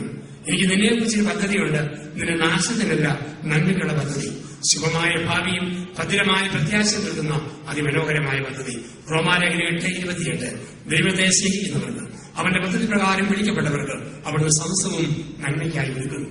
എനിക്ക് നല്ല ഉറപ്പാണ് ഈ വചനം. ഞാൻ 8, 9, 10 ക്ലാസ്സിൽ പഠിക്കുമ്പോൾ എന്റെ സ്ഥലത്തും ഞങ്ങളുടെ ഭാഗങ്ങളിലെല്ലാം എനിക്ക് 3 ഐറ്റങ്ങൾക്കൊന്നും വർഷങ്ങളോളം 1ാം സമ്മാനം കിട്ടുമായിരുന്നു. 1 പ്രസംഗ മത്സരം, 2 കഥാപ്രസംഗം, 3 മോണോആക്ട്. പിന്നെ അത് മിമിക്രിയായിട്ട് മാറി ഈ മോണോആക്ട്. യൂണിവേഴ്സിറ്റി തലത്തിലും കിട്ടുമായിരുന്നു, സ്കൂൾ തലത്തിലും കിട്ടുമായിരുന്നു. ഒത്തിരി സർട്ടിഫിക്കറ്റുകൾ. 10ാം ക്ലാസ് കഴിക്കുമ്പോൾ എനിക്ക് വലിയ ആഗ്രഹമായിരുന്നു അച്ഛനാവുമ്പോൾ. അൾത്താരക്കാരനാണ്, പക്ഷെ എന്റെ മൂത്ത 3 പേര് പെട്ടെന്ന് മരിച്ചു പോയതാണ് 10 മാസം. അതുകൊണ്ട് എന്നെ സെമിനാരി വിടാൻ എന്റെ അമ്മയ്ക്ക് പറ്റിയല്ലായിരുന്നു. ഒത്തിരി കാര്യമായിരുന്നു. അപ്പൻ പട്ടാളത്തിൽ തുടങ്ങിയ ആളാണ്, അപ്പനും എതിരായി. എന്നെ പീഡികയിൽ വിദ്യാഭ്യാസ കോളേജ്, ജൂനിയർ കോളേജാണ്. അവിടെയും എനിക്ക് 3 ഐറ്റങ്ങൾക്ക് 1ാം സമ്മാനം കിട്ടി തുടങ്ങിയപ്പം രാഷ്ട്രീയക്കാർ വില പിടിച്ചു. പീഡികി ജില്ലയിൽ വളരെ ശക്തമാണ് കേരള കോൺഗ്രസ് എന്ന രാഷ്ട്രീയ പ്രസ്ഥാനം. അതിന്റെ വിദ്യാർത്ഥി നേതൃസ്ഥാനത്തേക്ക് ഞാൻ പെട്ടെന്ന് വളർന്നു നിന്നു. 2 വർഷം കൊണ്ട് കോളേജ് യൂണിയനിലായി, ട്രാൻസ്പോർട്ട് ബസ്സിലെ അഡ്വൈസറി ബോർഡിലായി. ഇടുക്കി ജില്ലയാണ്, സാഹചര്യം ധാരാളമാണ്. പക്ഷേ പഠിക്കാൻ മറന്നു. ഒറ്റ പ്രാർത്ഥനയുള്ള ദൈവമേ, നീ എന്നെ പീഡികി ചെയ്യിപ്പിക്കണം, വക്കീലാക്കണം, നീ എന്നെ MLA ആകണം. ഇതായിരുന്നു പ്രാർത്ഥന. എന്റെ കൂട്ടുകാരന്മാരില്ല അന്ന് നിയമം പഠിക്കുന്നവര്. പരീക്ഷ വന്നപ്പോൾ 32 ഹാജരിയുള്ളൂ. അന്ന് മുനീറിന്റെ അപ്പൻ മുഹമ്മദ് കോയ അന്ന് വിദ്യാഭ്യാസ മന്ത്രി. രാഷ്ട്രീയ സ്വാധീനത്തിൽ പരീക്ഷയിൽ മലയാളം മാത്രം ജയിച്ചു. ബാക്കിയെല്ലാം 100-ൽ 8, 9, 10 കിടക്കാൻ കഷ്ടപ്പാട്. നന്നായിട്ട് പഠിച്ചു വന്ന രാഷ്ട്രീയത്തിന്റെ ബാക്കി പത്രം ഇതായിരുന്നു. ഈ സമയത്ത് രാഷ്ട്രീയ പ്രസ്ഥാനം 2 ആയിട്ട് പിളർന്നു. 2 കൂട്ടർ മാറി മാറി വീട്ടിൽ വരാൻ തുടങ്ങി. 2 അങ്കിളുമാർ അച്ഛന്മാരെന്നെ ഗുജറാത്തിലേക്ക് കൊണ്ടുപോയി. അവിടെ നിർത്തി ഇംഗ്ലീഷ്, ഹിന്ദിയൊക്കെ പഠിപ്പിച്ചു. സിസ്റ്റർമാരും അച്ഛന്മാരും മെഷീൻ ജോലിയെ കണ്ടപ്പോൾ എനിക്ക് വീണ്ടും തോന്നി അച്ഛനായ കൊള്ളാം, പഴയ ആഗ്രഹം. തിരിച്ച് കേരളത്തിൽ ഇപ്പം പ്രസംഗം താല്പര്യമുള്ളതുകൊണ്ട് കപ്പുച്ചിനി സഭ ഞങ്ങൾക്ക് പ്രത്യേക എസ്റ്റേറ്റുകളോ വഴികളോ സ്ഥാപനങ്ങളോ ഒന്നുമില്ല. പ്രസംഗം മാത്രമാണ് ഞങ്ങളുടെ സഭയുടേതായ ദൗത്യം, സുവിശേഷ വേലകളാണ്. അപ്പൊ ഞാൻ സഭയിൽ ചേർന്നു. 13 വർഷം പഠിച്ചു, പട്ടം കിട്ടി. 993 തിരുവനന്തപുരത്തായിരുന്നു. പ്രതിപക്ഷത്തും ഭരണപക്ഷത്തും ആൾക്കാരുണ്ട്, ഒരു കാണാൻ വരും, ഞാൻ അടിക്ക് അവിടെ ചെയ്യാം. അപ്പം അങ്ങനെ 3 വർഷം കഴിഞ്ഞപ്പം എന്നെ സഭയുടെ അധികാരി സന്ദർശിക്കാൻ വേണ്ടി പറഞ്ഞു. എന്നും പ്രസംഗിച്ചു നടന്നാൽ പിന്നെ ഒന്നും പഠിച്ചില്ല എന്നുള്ള മനപ്രയാസം വന്നാലോ, അതുകൊണ്ട് യൂണിവേഴ്സിറ്റി കോളേജ് പോയി ഇഷ്ടമുള്ള എന്തെങ്കിലും പഠിച്ചു. ഞാൻ എനിക്ക് വളരെ ആഗ്രഹം ഉണ്ടായിരുന്നു, വക്കീലായ കൊള്ളാവും, സഭ അനുവദിക്കുകയാണെങ്കിൽ അത് തന്നെ ഇഷ്ടം. അങ്ങനെ ഞാൻ എവിടെ രാഷ്ട്രീയ പ്രസംഗം പറഞ്ഞ് വായിച്ചു തെളിഞ്ഞോ ആ തിരുവനന്തപുരം ലോ അക്കാഡമിയിൽ സഭയിൽ ചേർന്നു. 99 ഞാൻ വക്കീലായിട്ട് പുറത്തിറങ്ങി. 1 വർഷക്കാരൻ തിരുവനന്തപുരം ജില്ലാ കോടതിയിൽ പ്രാക്ടീസ് ചെയ്യുമ്പോൾ ഞങ്ങളുടെ ധ്യാനത്തിൽ വെച്ച് മരിച്ചുപോയി ഒരു ആർമണ്ടച്ച്. അപ്പം ഭരണങ്ങാനും എന്നോട് എഴുതാൻ പറഞ്ഞു. പിന്നെ എനിക്ക് കോടതി പോകാൻ സമയം കിട്ടിയില്ല, അല്ല ഫുൾ ടൈം ധ്യാനമായി. എങ്കിലും ഇന്നും ഒരുപാട് പേര് ഒതുക്കി സഹായിക്കും. എന്റെ കൂട്ടുകാർ ജഡ്ജിമാരുണ്ട്, കൂട്ടുകാർ അഡ്വക്കേറ്റുമാരുണ്ട്. തീർത്ത് പാവപ്പെട്ട ചില കേസുകൾ, വസ്തുതർക്കം, സ്ത്രീധന പ്രശ്നം, ഇങ്ങനെ പറഞ്ഞുകൊടുക്കും. അപ്പോൾ ഒതുക്കത്തിൽ ഞാൻ ഒരുപാട് പേരെ പാലാരി ഏറ്റുമാരും കുടുംബ കോടതികളെ സഹായിക്കും. അപ്പൊ എന്നോട് എന്റെ കൂട്ടുകാരെ അച്ഛന്മാരെ വിളിക്കുന്നത് പീസില്ല വക്കീൽ, കളിയാക്കി വിളിക്കും. ചില അച്ഛന്മാര് നിർദ്ദയം എന്നെ വിളിക്കുന്ന വാക്ക് അമ്മായിയപ്പൻ, അമ്മായിയപ്പൻ എന്നാണ്. അമ്മായിയപ്പൻ എന്ന് ഇംഗ്ലീഷിൽ പറയുമ്പോൾ ഫാദർ ഇൻ ലോ, തർജ്ജമ ചെയ്യുമ്പോൾ അത് അമ്മായിയപ്പൻ എന്ന് കൂട്ടി വായിക്കാൻ പറ്റും. ഞാനെന്ന് പഠിച്ച ദൈവമേ, ലോകത്തിലെ കോടതിയിൽ കറുത്ത കൗടുപിടി എന്നിട്ട് കൊലകുലം ചെയ്ത് പ്രതിക്ക് വേണ്ടി ഞാൻ വാദിക്കും. മാനവിടെ കോടതിക്ക് പറയണം. ഈ നിൽക്കുന്ന എന്റെ കക്ഷി ലോലഹൃദയൻ, ഉറുമിനെ പോലും തിരുമ്പിക്കൊല്ലാൻ മനസ്സിലില്ലാത്തതാണ്. കത്തിയെടുത്ത് ഉമ്മ കൊടുത്തപ്പോൾ മൂക്ക് തുറഞ്ഞ് മരിച്ചു പോയതാണ്. ഇങ്ങനെ വാദിക്കാൻ ആഗ്രഹിച്ചപ്പോ തമ്പുരാൻ പറഞ്ഞ മോനെ, വക്കീലിന്റെ കറുത്ത കുപ്പായങ്ങൾ ഒരു കറുത്ത നൈറ്റി പുറത്തൊരു വെളുത്ത ചരടും ഒരു 3 കെട്ടും കെട്ടിത്തരും. എന്റെ ജനത്തിന് മനസ്സിലാകുന്ന നാടൻ ഭാഷയിൽ എന്റെ വചനം പറയാൻ നിന്നെ ആവശ്യമുണ്ട്. അതിന് രാഷ്ട്രീയത്തിന്റെ പരിശീലനങ്ങളിൽ പ്രസംഗത്തിന്റെ മർമ്മങ്ങളും ബാലപാഠങ്ങളും പഠിപ്പിച്ച് നിന്നെ അയക്കുന്നു. ഇന്ന് ഇങ്ങനെ ഉപകരണമാക്കാൻ പുറകോട്ട് തിരിഞ്ഞു നോക്കുമ്പോൾ കുടുംബ കോടതിയിലൊക്കെ പോയാൽ മതി. 10 ദിവസം നിങ്ങളെ ഒറ്റ ഇരുപ്പ് ധ്യാനിപ്പിക്കാനുള്ള വിഷയം അവിടെ നിന്ന് തന്നെ കിട്ടും. എന്തെല്ലാം കേസുകൾ വരുവൊക്കെ ഒന്നാമതായിട്ട് ഓടി നടന്ന സിനിമാകളുടെ നടിയൊക്കെയാണ് കില്ലപ്പെട്ടിയെ പോലെ നിൽക്കുക. കോടതി വരാൻ ഡൈവോഴ്സിന് പേപ്പറില്ലാത്ത നാണം കണ്ട സംസ്ഥാനത്തിൽ നമ്മൾ ജീവിക്കുക. എന്തെല്ലാം പറ്റിയത് ഒരു കേസ് ഞാൻ തീർത്ത് കോടതിക്ക് പുറത്ത് 350 പവൻ 35 ലക്ഷം രൂപ 7-ാം ദിവസം മാറേണ്ടി വന്നു. കത്തോലിക്ക സഭയിൽ വിവാഹം 7-ാം ദിവസം മാറേണ്ടി വന്നു. കഴിവിനൊരു കുഴപ്പം, ഇവന്റെ ദേഹത്ത് ഭാര്യയെ ഉച്ചി മുതൽ താഴി വരെ തൊടം. വേറെ എവിടെ തൊട്ടാലും ഇവന്റെ ശരീരം ഫ്രീസറിലെ വെള്ളം പോലെ തണുത്തു പോകും. ചേട്ടാന്ന് തോണ്ടി വിളിക്കണമെങ്കിൽ സ്പൂൺ കൊണ്ടും പുറകൊണ്ടും കിള്ളി വിളിക്കണം. വെള്ളോട് തൊടാൻ പറ്റിയല്ല. 10 ദിവസം പറഞ്ഞു പറഞ്ഞ കേസ് തീർന്നു. അവസാനം 50,000 രൂപയുടെ ഗോദ്രജിന്റെ ഒരു അലമാരി. അവൻ പറയുന്നു അലമാരി നിന്റെ ഓർമ്മയ്ക്കായിട്ട് ഇവിടെ വെച്ചിട്ടുണ്ട്. അവള് പറയുന്നു ഒരു കൊടക്കമ്പി പോലും ഞാൻ ഇവിടെ വെക്കുന്ന പ്രശ്നമില്ല. അവസാനം പറഞ്ഞ അലമാരി അവനും വേണ്ട അവക്കും വേണ്ട വെച്ചു. ഞാൻ തിരിച്ച് പള്ളിക്കാനത്തേക്ക് പോയി. ഒരാഴ്ച കഴിഞ്ഞു. രാവിലെക്കുമാർ എനിക്ക് കാപ്പൂരിയും കഴിഞ്ഞു. ഞാൻ ചാരികസേനയിൽ കാര്യം കിട്ടിയിരുന്നു. രാവിലെ പത്രം വായിക്കുക. ഒരു ശബ്ദം നോക്കുമ്പോൾ എന്റെ മുറിയുടെ വാതിക്കൽ ഒരു ചെറിയ പെട്ടിലോറി, ഗോതമ്പിന്റെ അലമാരി, പെണ്ണിന്റെ അപ്പൻ, 2 ചുമട്ടുകാരൻ എല്ലാം കൂടെ വന്നിരിക്കുന്നു. പക്ഷെ തന്നെ അച്ഛൻ 10 വയസ്സ് പോലും പ്രതിഫലം മേടിക്കാതെ ഞങ്ങളുടെ കേസ് തീർന്നു തന്നതല്ലേ. അലമാരി അവനും വേണ്ട അവക്കും വേണ്ട, അച്ഛനിരിക്കണമെന്ന് പറഞ്ഞ് അത് പറഞ്ഞ് ഞാൻ തെരഞ്ഞെടുപ്പിച്ചു. എന്റെ കൂടെയുള്ള അച്ഛന്മാര് കുർബാനക്കുപ്പാൻ തോന്നുന്ന അലമാരി അച്ഛനായി എനിക്ക് ഡൈവോഴ്സിന് കിട്ടിയ ആദ്യത്തെ കേസ്. 300 സംഭവങ്ങൾ കുടുംബത്തിൽ എടുത്തു പറയാൻ പറ്റും. ഞാൻ പറഞ്ഞു വരിക, ദൈവത്തിന്റെ പരിപാലന എന്തിന്റെയും മുകളിൽ ഒരു പദ്ധതിയുണ്ട് ഓർക്കുക. ചില കാര്യങ്ങളിൽ ഓർക്കുക, തമ്പുരാൻ എന്നൊരു പദ്ധതിയുണ്ട്. അത് ഒരിക്കലും നമ്മൾ മറക്കരുത്. ഇംഗ്ലണ്ടിൽ പ്രശസ്തമായ ഒരു കച്ചവട സിംഗലുണ്ട്, ഫോർ യു എന്നാണ്. നിനക്ക് വേണ്ടി, ഫോർ യു. ആരംഭിച്ചതാരാ? ഇംഗ്ലണ്ടിലെ ഒരു പള്ളിയിൽ, ബ്രോംലി ടൗണിലെ ഒരു പള്ളിയിൽ ഒരു കപ്പ്യാരുണ്ടായിരുന്നു. ആ കപ്പ്യാർക്ക് ഇംഗ്ലീഷ് എഴുതാനും വായിക്കാൻ അറിയത്തില്ല. പക്ഷെ കേട്ടാ പറയാൻ പറ്റും, എഴുതാനും വായിക്കാൻ അറിയത്തില്ല. 20 വർഷക്കാലം അവിടെ ജോലി ചെയ്തു. ഭാര്യയുടെ കുഞ്ഞുണ്ട്. ആ ചുറ്റുപാട് താമസിച്ചു. അതിനപ്പുറത്തെ ലോകമില്ല. പള്ളി പോകുമ്പോൾ കിടക്കും, തോട്ടത്തിലില്ലാത്തും പള്ളിവിട്ട് തിരിക്കും. ഇതാണ് ജീവിതം. ഇപ്പോൾ അയർലൻഡുകാരന്റെ അച്ഛൻ അവിടെ വികാരിയായിട്ട് വന്നു. വികാരി തന്നതും ഈ അച്ഛന് നല്ല ഇംഗ്ലീഷ് വേണം. കപ്പ്യാർ ഒരു കാര്യം എഴുതാൻ പറഞ്ഞപ്പം എഴുതാനും വായിക്കാനും അറിയത്തില്ല. അച്ഛൻ ഇഷ്ടപ്പെട്ടില്ല. പാരിഷ് കമ്മിറ്റി കൂടി ഇയാളെ ഡിസ്കസ് ചെയ്തു. അനുകൂലം കൊടുത്തുകൊണ്ട് പിരിച്ചുവിട്ടു. ഇയാൾക്ക് സങ്കടമായി. പള്ളിയല്ലാതെ ലോകമില്ല, ഒന്നും അറിയത്തില്ല. മറ്റത്തെ ബെഞ്ചിലിരുന്നു. രാവിലെ വരും, വൈകിട്ട് പോകും, രണ്ടും കൂടെ നടക്കും. ഒരു ദിവസം ഓർത്തു ഒരു സിഗരറ്റ് ഒക്കെ വലിക്കാം. അന്വേഷിച്ചപ്പം ആ 1 കിലോമീറ്റർ ചുറ്റുള്ള ഒരിടത്തും സിഗരറ്റിന്റെ കടയില്ല, ഒരു കാപ്പ് കുടിക്കാൻ കടയില്ല. ഇയാൾ സാവധാനം ഒരു ചെറിയ ഷെഡ് വാടകയ്ക്ക് എടുത്തിട്ട് സിഗരറ്റ്, ചവയ്ക്കാനുള്ള പൊടികള്, കോഫി, ചായ ഇതിന് ഷോപ്പ് ആരംഭിച്ചു. 6 മാസം കൊണ്ട് ഒത്തിരി അത് വളർന്നു. ആൾക്കാർ ഇടിച്ചുകൂടാൻ തുടങ്ങി. ടൗൺ അപ്പുറത്തൊന്നും ആരംഭിച്ചു. 5 വർഷം കൊണ്ട് 51 ഷോപ്പുകൾ ലണ്ടൻ നഗരത്തിന്റെ വിവിധ ഭാഗങ്ങളിൽ ഈ മനുഷ്യൻ സ്ഥാപിച്ചു. ഫോർ യു എന്ന പേരില്. അവസാനം ബ്രോംലിയിലെ മുനിസിപ്പൽ കോർപ്പറേഷൻ തീരുമാനിച്ചു ഈ മനുഷ്യന് അവാർഡ് കൊടുക്കണം. 10,000 പൗണ്ട് കൊടുക്കുന്ന ഒരു കർമ്മം അഭിനന്ദിച്ചു. 10,000 പൗണ്ട് കൊടുത്തു. പേരിൽ ഒപ്പിടാൻ പറഞ്ഞ ഇയാൾ പറഞ്ഞു എഴുതാൻ അറിയത്തില്ല, മഷി മുക്കിയിട്ട് വിരല് കൊണ്ട് ഒപ്പിടാം. പല അത്ഭുതത്തോടെ 10,000 പൗണ്ട് കൊടുത്ത് പറയുക. എഴുത്തും വായനയറിയില്ലാതെ ഈ മനുഷ്യൻ 51 കടകൾ ഇതുപോലെ സ്ഥാപിച്ചെങ്കിൽ എഴുത്തും വായന അറിയായിരുന്നെങ്കിൽ ആരായി തീർന്നതിന് അയാൾ പറഞ്ഞു ലണ്ടൻ പള്ളിയിലെ കപ്പ്യാരായിട്ടിരുന്നതിന്. ചില തകർച്ചകളും നമ്പരങ്ങളും വേദനകളും വരുമ്പോൾ നമുക്ക് മനസ്സിലാകുകയല്ല. ഇപ്പൊ ദൈവത്തിന്റെ ഒരു പദ്ധതിയുണ്ട്. ചില കാര്യങ്ങൾ അത് നമ്മൾ തീരുമാനിച്ചേ പറ്റും, ഉറപ്പിച്ചേ പറ്റും. തമ്പുരാന്റെ സ്നേഹം അത് പദ്ധതിയുടെ സ്നേഹമാണ്. 4, ഒരു പരിപാലനയുണ്ട്. ഒരു പാറ പ്രകൃതിയെ പരിപാലിക്കുന്ന പോലെ ദൈവം നമ്മളെ പരിപാലിച്ചുകൊണ്ടിരിക്കും. എന്താണ് പരിപാലന? നിയമാവർത്തന പുസ്തകം 32-ാം അധ്യായം 10 മുതൽ ഉള്ള വാക്യങ്ങൾ. തള്ളക്കഴുകൻ അതിന് കുഞ്ഞിനെ പറക്കാൻ പഠിപ്പിക്കുന്ന പോലെ ഞാൻ നിന്നെ പരിപാലിക്കും.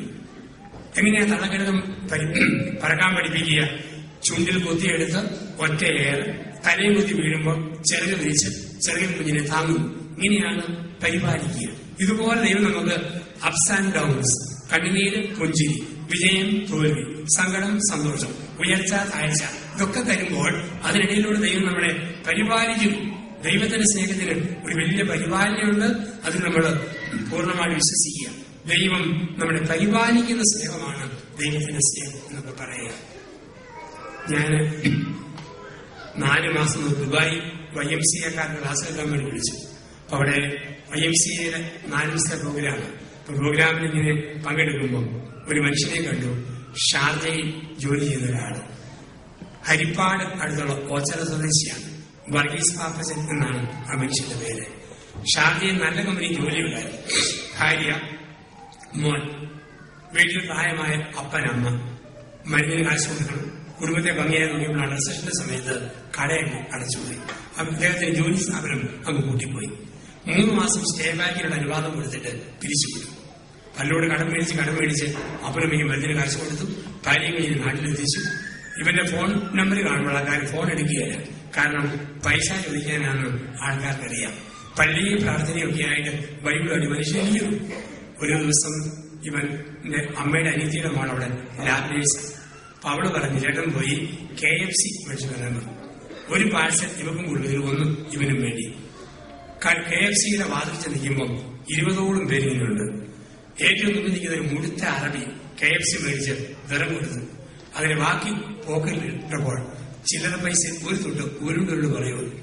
ഏറ്റവും കുറഞ്ഞിരിക്കുന്ന വർഗീസ് പാപ്പച്ചന്റെ ഇടതുകാരന്റെ പാദത്തെ വന്ന് ഈ വിറം മുട്ടി നിന്നു. വർഗീസ് പാപ്പച്ചൻ ആ നാണയത്തോട് എടുത്തുകൊണ്ടിരുന്നു അറബി കൊടുത്തു. അറബി താങ്ക്സ് പറഞ്ഞിട്ട് നാണയത്തോട് സ്വന്തം പോക്കറ്റിലിട്ടു. അയാൾ പുറത്തേക്ക് 20 മിനിറ്റ് കഴിഞ്ഞ് പാപ്പച്ചന്റെ പാഴ്സൽ വേണ്ടി. ഇപ്പം പാഴ്സലോട് ഇറങ്ങി വരുമ്പോൾ അറബി തുറന്ന ജീപ്പിൽ ഡ്രൈവിംഗ് സീറ്റിൽ ഇവനെ നോക്കിയിരിപ്പാണ്. അടുത്ത് വിളിച്ചു, നീ ആരാ? അപ്പനുണ്ടോ, അമ്മയുണ്ടോ, ഭാര്യയുണ്ടോ, കുഞ്ഞുങ്ങളുണ്ടോ, ജോലിയുണ്ടോ? കുശലാന്വേഷണം നടത്തി. നാളുകൾക്ക് ശേഷം ഇവനെ അറിയാതെ കരഞ്ഞുപോയി. ദാരിദ്ര്യത്തിന്റെ നടുവിലാണ്. അയാൾ പറഞ്ഞു, നീ കരയണ്ട, ഇതിന്റെ ഫോൺ നമ്പരാണ്, അത്യാവശ്യം വരുമ്പോൾ നീ എന്നെ വിളിച്ചാൽ മതി. ആ ഫോൺ നമ്പർ മേടിച്ചു വെച്ചു. പാപ്പച്ചൻ വീട്ടിൽ ചെന്ന് കടന്നു. പിറ്റേ ദിവസം രാവിലെ എഴുന്നേറ്റപ്പോൾ തന്നെ അത്യാവശ്യമാണ്. ഉടനെ ഫോൺ വിളിച്ചു. കേരളത്തിന്റെ നമ്പറില്ലേ. ചിലപ്പോഴാണ് ഈ ഫോൺ ചെയ്യുന്നത് ഷാർജ പോലീസിന്റെ ഹെഡ്ക്വാർട്ടേഴ്സിൽ വരാൻ പോയി. പേടി ചമച്ചെന്നു. ഇപ്പോൾ അറിയുക, തലേ ദിവസം ഇവൻ നാണയത്തോട്ട് എടുത്തു കൊടുത്തത് ഷാർജ പോലീസിലെ DGP-യുടെ പ്രൈവറ്റ് സെക്രട്ടറിക്കാണ്. ആ മനുഷ്യൻ പറഞ്ഞു, ഇവൻ സത്യത്തിന് ഉരുണ്ടു വന്ന നാണയം എനിക്ക് എടുത്തു തന്നവനാ. ഷാർജ പോലീസ് ജോലി കൊടുക്കണം. ഗൾഫിൽ ഒരു വിജാതീയന് ഡ്യൂട്ടി പോലീസിന്റെ അപ്പോയിന്റ്മെന്റ് കിട്ടത്തില്ല. 4 മാസം കൊണ്ട് നിയമങ്ങൾ ഭേദഗതി ചെയ്ത് ഷാർജ പോലീസിൽ വർഗീസ് പാപ്പച്ചനെ അപ്പോയിന്റ് ചെയ്തു. ഇന്ന് ജയിൽ പുള്ളികളുടെ ചാർജും ഡ്രൈവിംഗ് ലൈസൻസ് ടെസ്റ്റിന്റെ ചാർജുമാണ്. അനേകം മലയാളികളെ സഹായിക്കുന്നു. അവർ ഡ്രൈവിംഗില് അടയ്ക്കേണ്ട ചില പള്ളികൾ ഇവരുടെ സ്വാധീനത്തിൽ തുറക്കപ്പെട്ടു. ഈ വർഗീസ് പാപ്പച്ചൻ പറയുകയാണ്, അച്ഛാ, എല്ലാം തകർന്നു എന്ന് കരുതിയപ്പോൾ, ജീവിതം ഗതിമുട്ടിയെന്ന് കരുതിയപ്പോൾ, ഒരു നാണയത്തിന്റെ രൂപത്തിൽ ദൈവം ഉരുണ്ടുരുണ്ട് വന്ന് എന്നെ രക്ഷിച്ച ദൈവം. ഓരോ തകർച്ചയുടെയും നടുവിൽ പ്രാർത്ഥനാപൂർവ്വം കാത്തിരിക്കുമ്പോൾ ദൈവം കാണിച്ചു തരുന്ന ഒരു പരിപാലനയുണ്ട്. ദൈവത്തിന്റെ സ്നേഹം പരിപാലിക്കുന്ന സ്നേഹം. ചിന്തകളെ അവസാനിപ്പിക്കാം. ദൈവത്തിന്റെ സ്നേഹം വ്യക്തിപരമായ സ്നേഹമാണ്. വ്യക്തിപരമായ സ്നേഹം. ജെറമിയ 1:5, നിന്റെ അമ്മയുടെ ഉദരത്തിൽ നീ ഉരുവാകുന്ന നിമിഷം തന്നെ ഞാൻ നിന്നെ അറിഞ്ഞു. ദൈവം നമ്മളെ വ്യക്തിപരമായി സ്നേഹിക്കുന്നു. ഇത്രയും പേര് ഈ ഹോളിങ്ങനെ നിറഞ്ഞിരിക്കുമ്പോൾ എല്ലാവരുടെയും മൂക്കെടുത്ത്, കണ്ണെടുത്ത്, ചുഴിയെടുത്ത്, ചെവിയെടുത്ത്, പക്ഷെ ഒരാളെ പോലെ മറ്റൊരാളില്ല. തികച്ചും വ്യത്യസ്തമാണ് നമ്മൾ ഓരോരുത്തരും. ദൈവം നമ്മളെ വ്യക്തിപരമായി സ്നേഹിക്കും. തികച്ചും വ്യത്യസ്തം. ചില ആൾക്കാർ വെള്ളം മുഖം പിടിച്ചാൽ നടുക്ക് വിശാലമായ വിടവും. നമ്മൾ പറയും, അയ്യോ പാവം, ഒരു കാശ് പോയി കഴിക്കുകയില്ല, മുഴുവൻ ചോർന്നു പോകുമല്ലോ. ചില ആൾക്കാർ വെള്ളം മുഖം പിടിച്ചാൽ സിമെന്റ് കൊടുത്തതുപോലെ മുട്ടുസൂചി മതി പോലും കിടക്കാൻ പറ്റിയില്ല. പിശുക്കി ഒരു കാശ് പോലും ചെലവാക്കുന്നില്ലല്ലോ. കയ്യിലെ രേഖകളുടെ വ്യത്യാസം. എല്ലാ കയ്യിലെ രേഖകൾ ഒരുപോലെയാണെങ്കിൽ പാവപ്പെട്ട കൈനോട്ടക്കാരന്റെ വൈകിപ്പഴുപ്പ് എങ്ങനെ നടക്കും? കൈനോട്ടക്കാരൻ കയ്യെ പിടിച്ച് നോക്കിയിട്ട് പറയും, സഹോദര സഹോദരി, സകലമായ രേഖകളും കാണുന്നു. ആരോഗ്യരേഖ, ആയുർരേഖ, വിദേശരേഖ, സാമ്പത്തിക രേഖ, ആത്മീയരേഖ, ഭൂമധ്യരേഖ, എല്ലാ രേഖയും ഞാൻ ഇവിടെ തന്നെ കാണുന്നു. സകല മണ്ഡലങ്ങളും മോശം. വ്യാഴമണ്ഡലം, ശുക്രമണ്ഡലം, ചൊവ്വാമണ്ഡലം, നിയോജക മണ്ഡലം എല്ലാം മോശമാണല്ലോ. വ്യാഴം കടന്നു കിടക്കുന്നു, വെള്ളി മരുന്ന് കിടക്കുന്നു, ശനി കുഞ്ഞു നിൽക്കുന്നു, ഞായർ ഞെളിഞ്ഞു നിൽക്കുന്നു. ഇത്രയും ഭാഗത്താണ് പ്രകടനം. ചില അമ്മമാര് TV-യിൽ വാരഫലം പറയുന്ന കാണും. ശുദ്ധമണയാണ്. എന്താ പറയുന്നത്?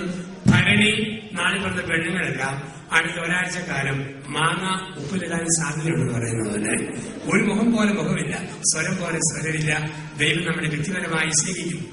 ഈ സ്നേഹം അനുഭവിക്കാൻ, അപേക്ഷയായ ദൈവത്തിന്റെ സ്നേഹം നമ്മളിലേക്ക് ഒഴുകുമ്പോൾ അത് അനുഭവിക്കാൻ ചില തടസ്സങ്ങൾ നമ്മളിലുണ്ട്.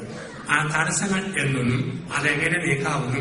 ഒരു മിനിറ്റ് എഴുന്നേറ്റ് നിന്ന് അല്പസമയം പ്രാർത്ഥിച്ച് ഗായകത്തോട് ചേർന്ന് ഒരു പാട്ടൊക്കെ പാടിയതിനു ശേഷം രണ്ടാം ഭാഗം നമുക്ക് കാണാം.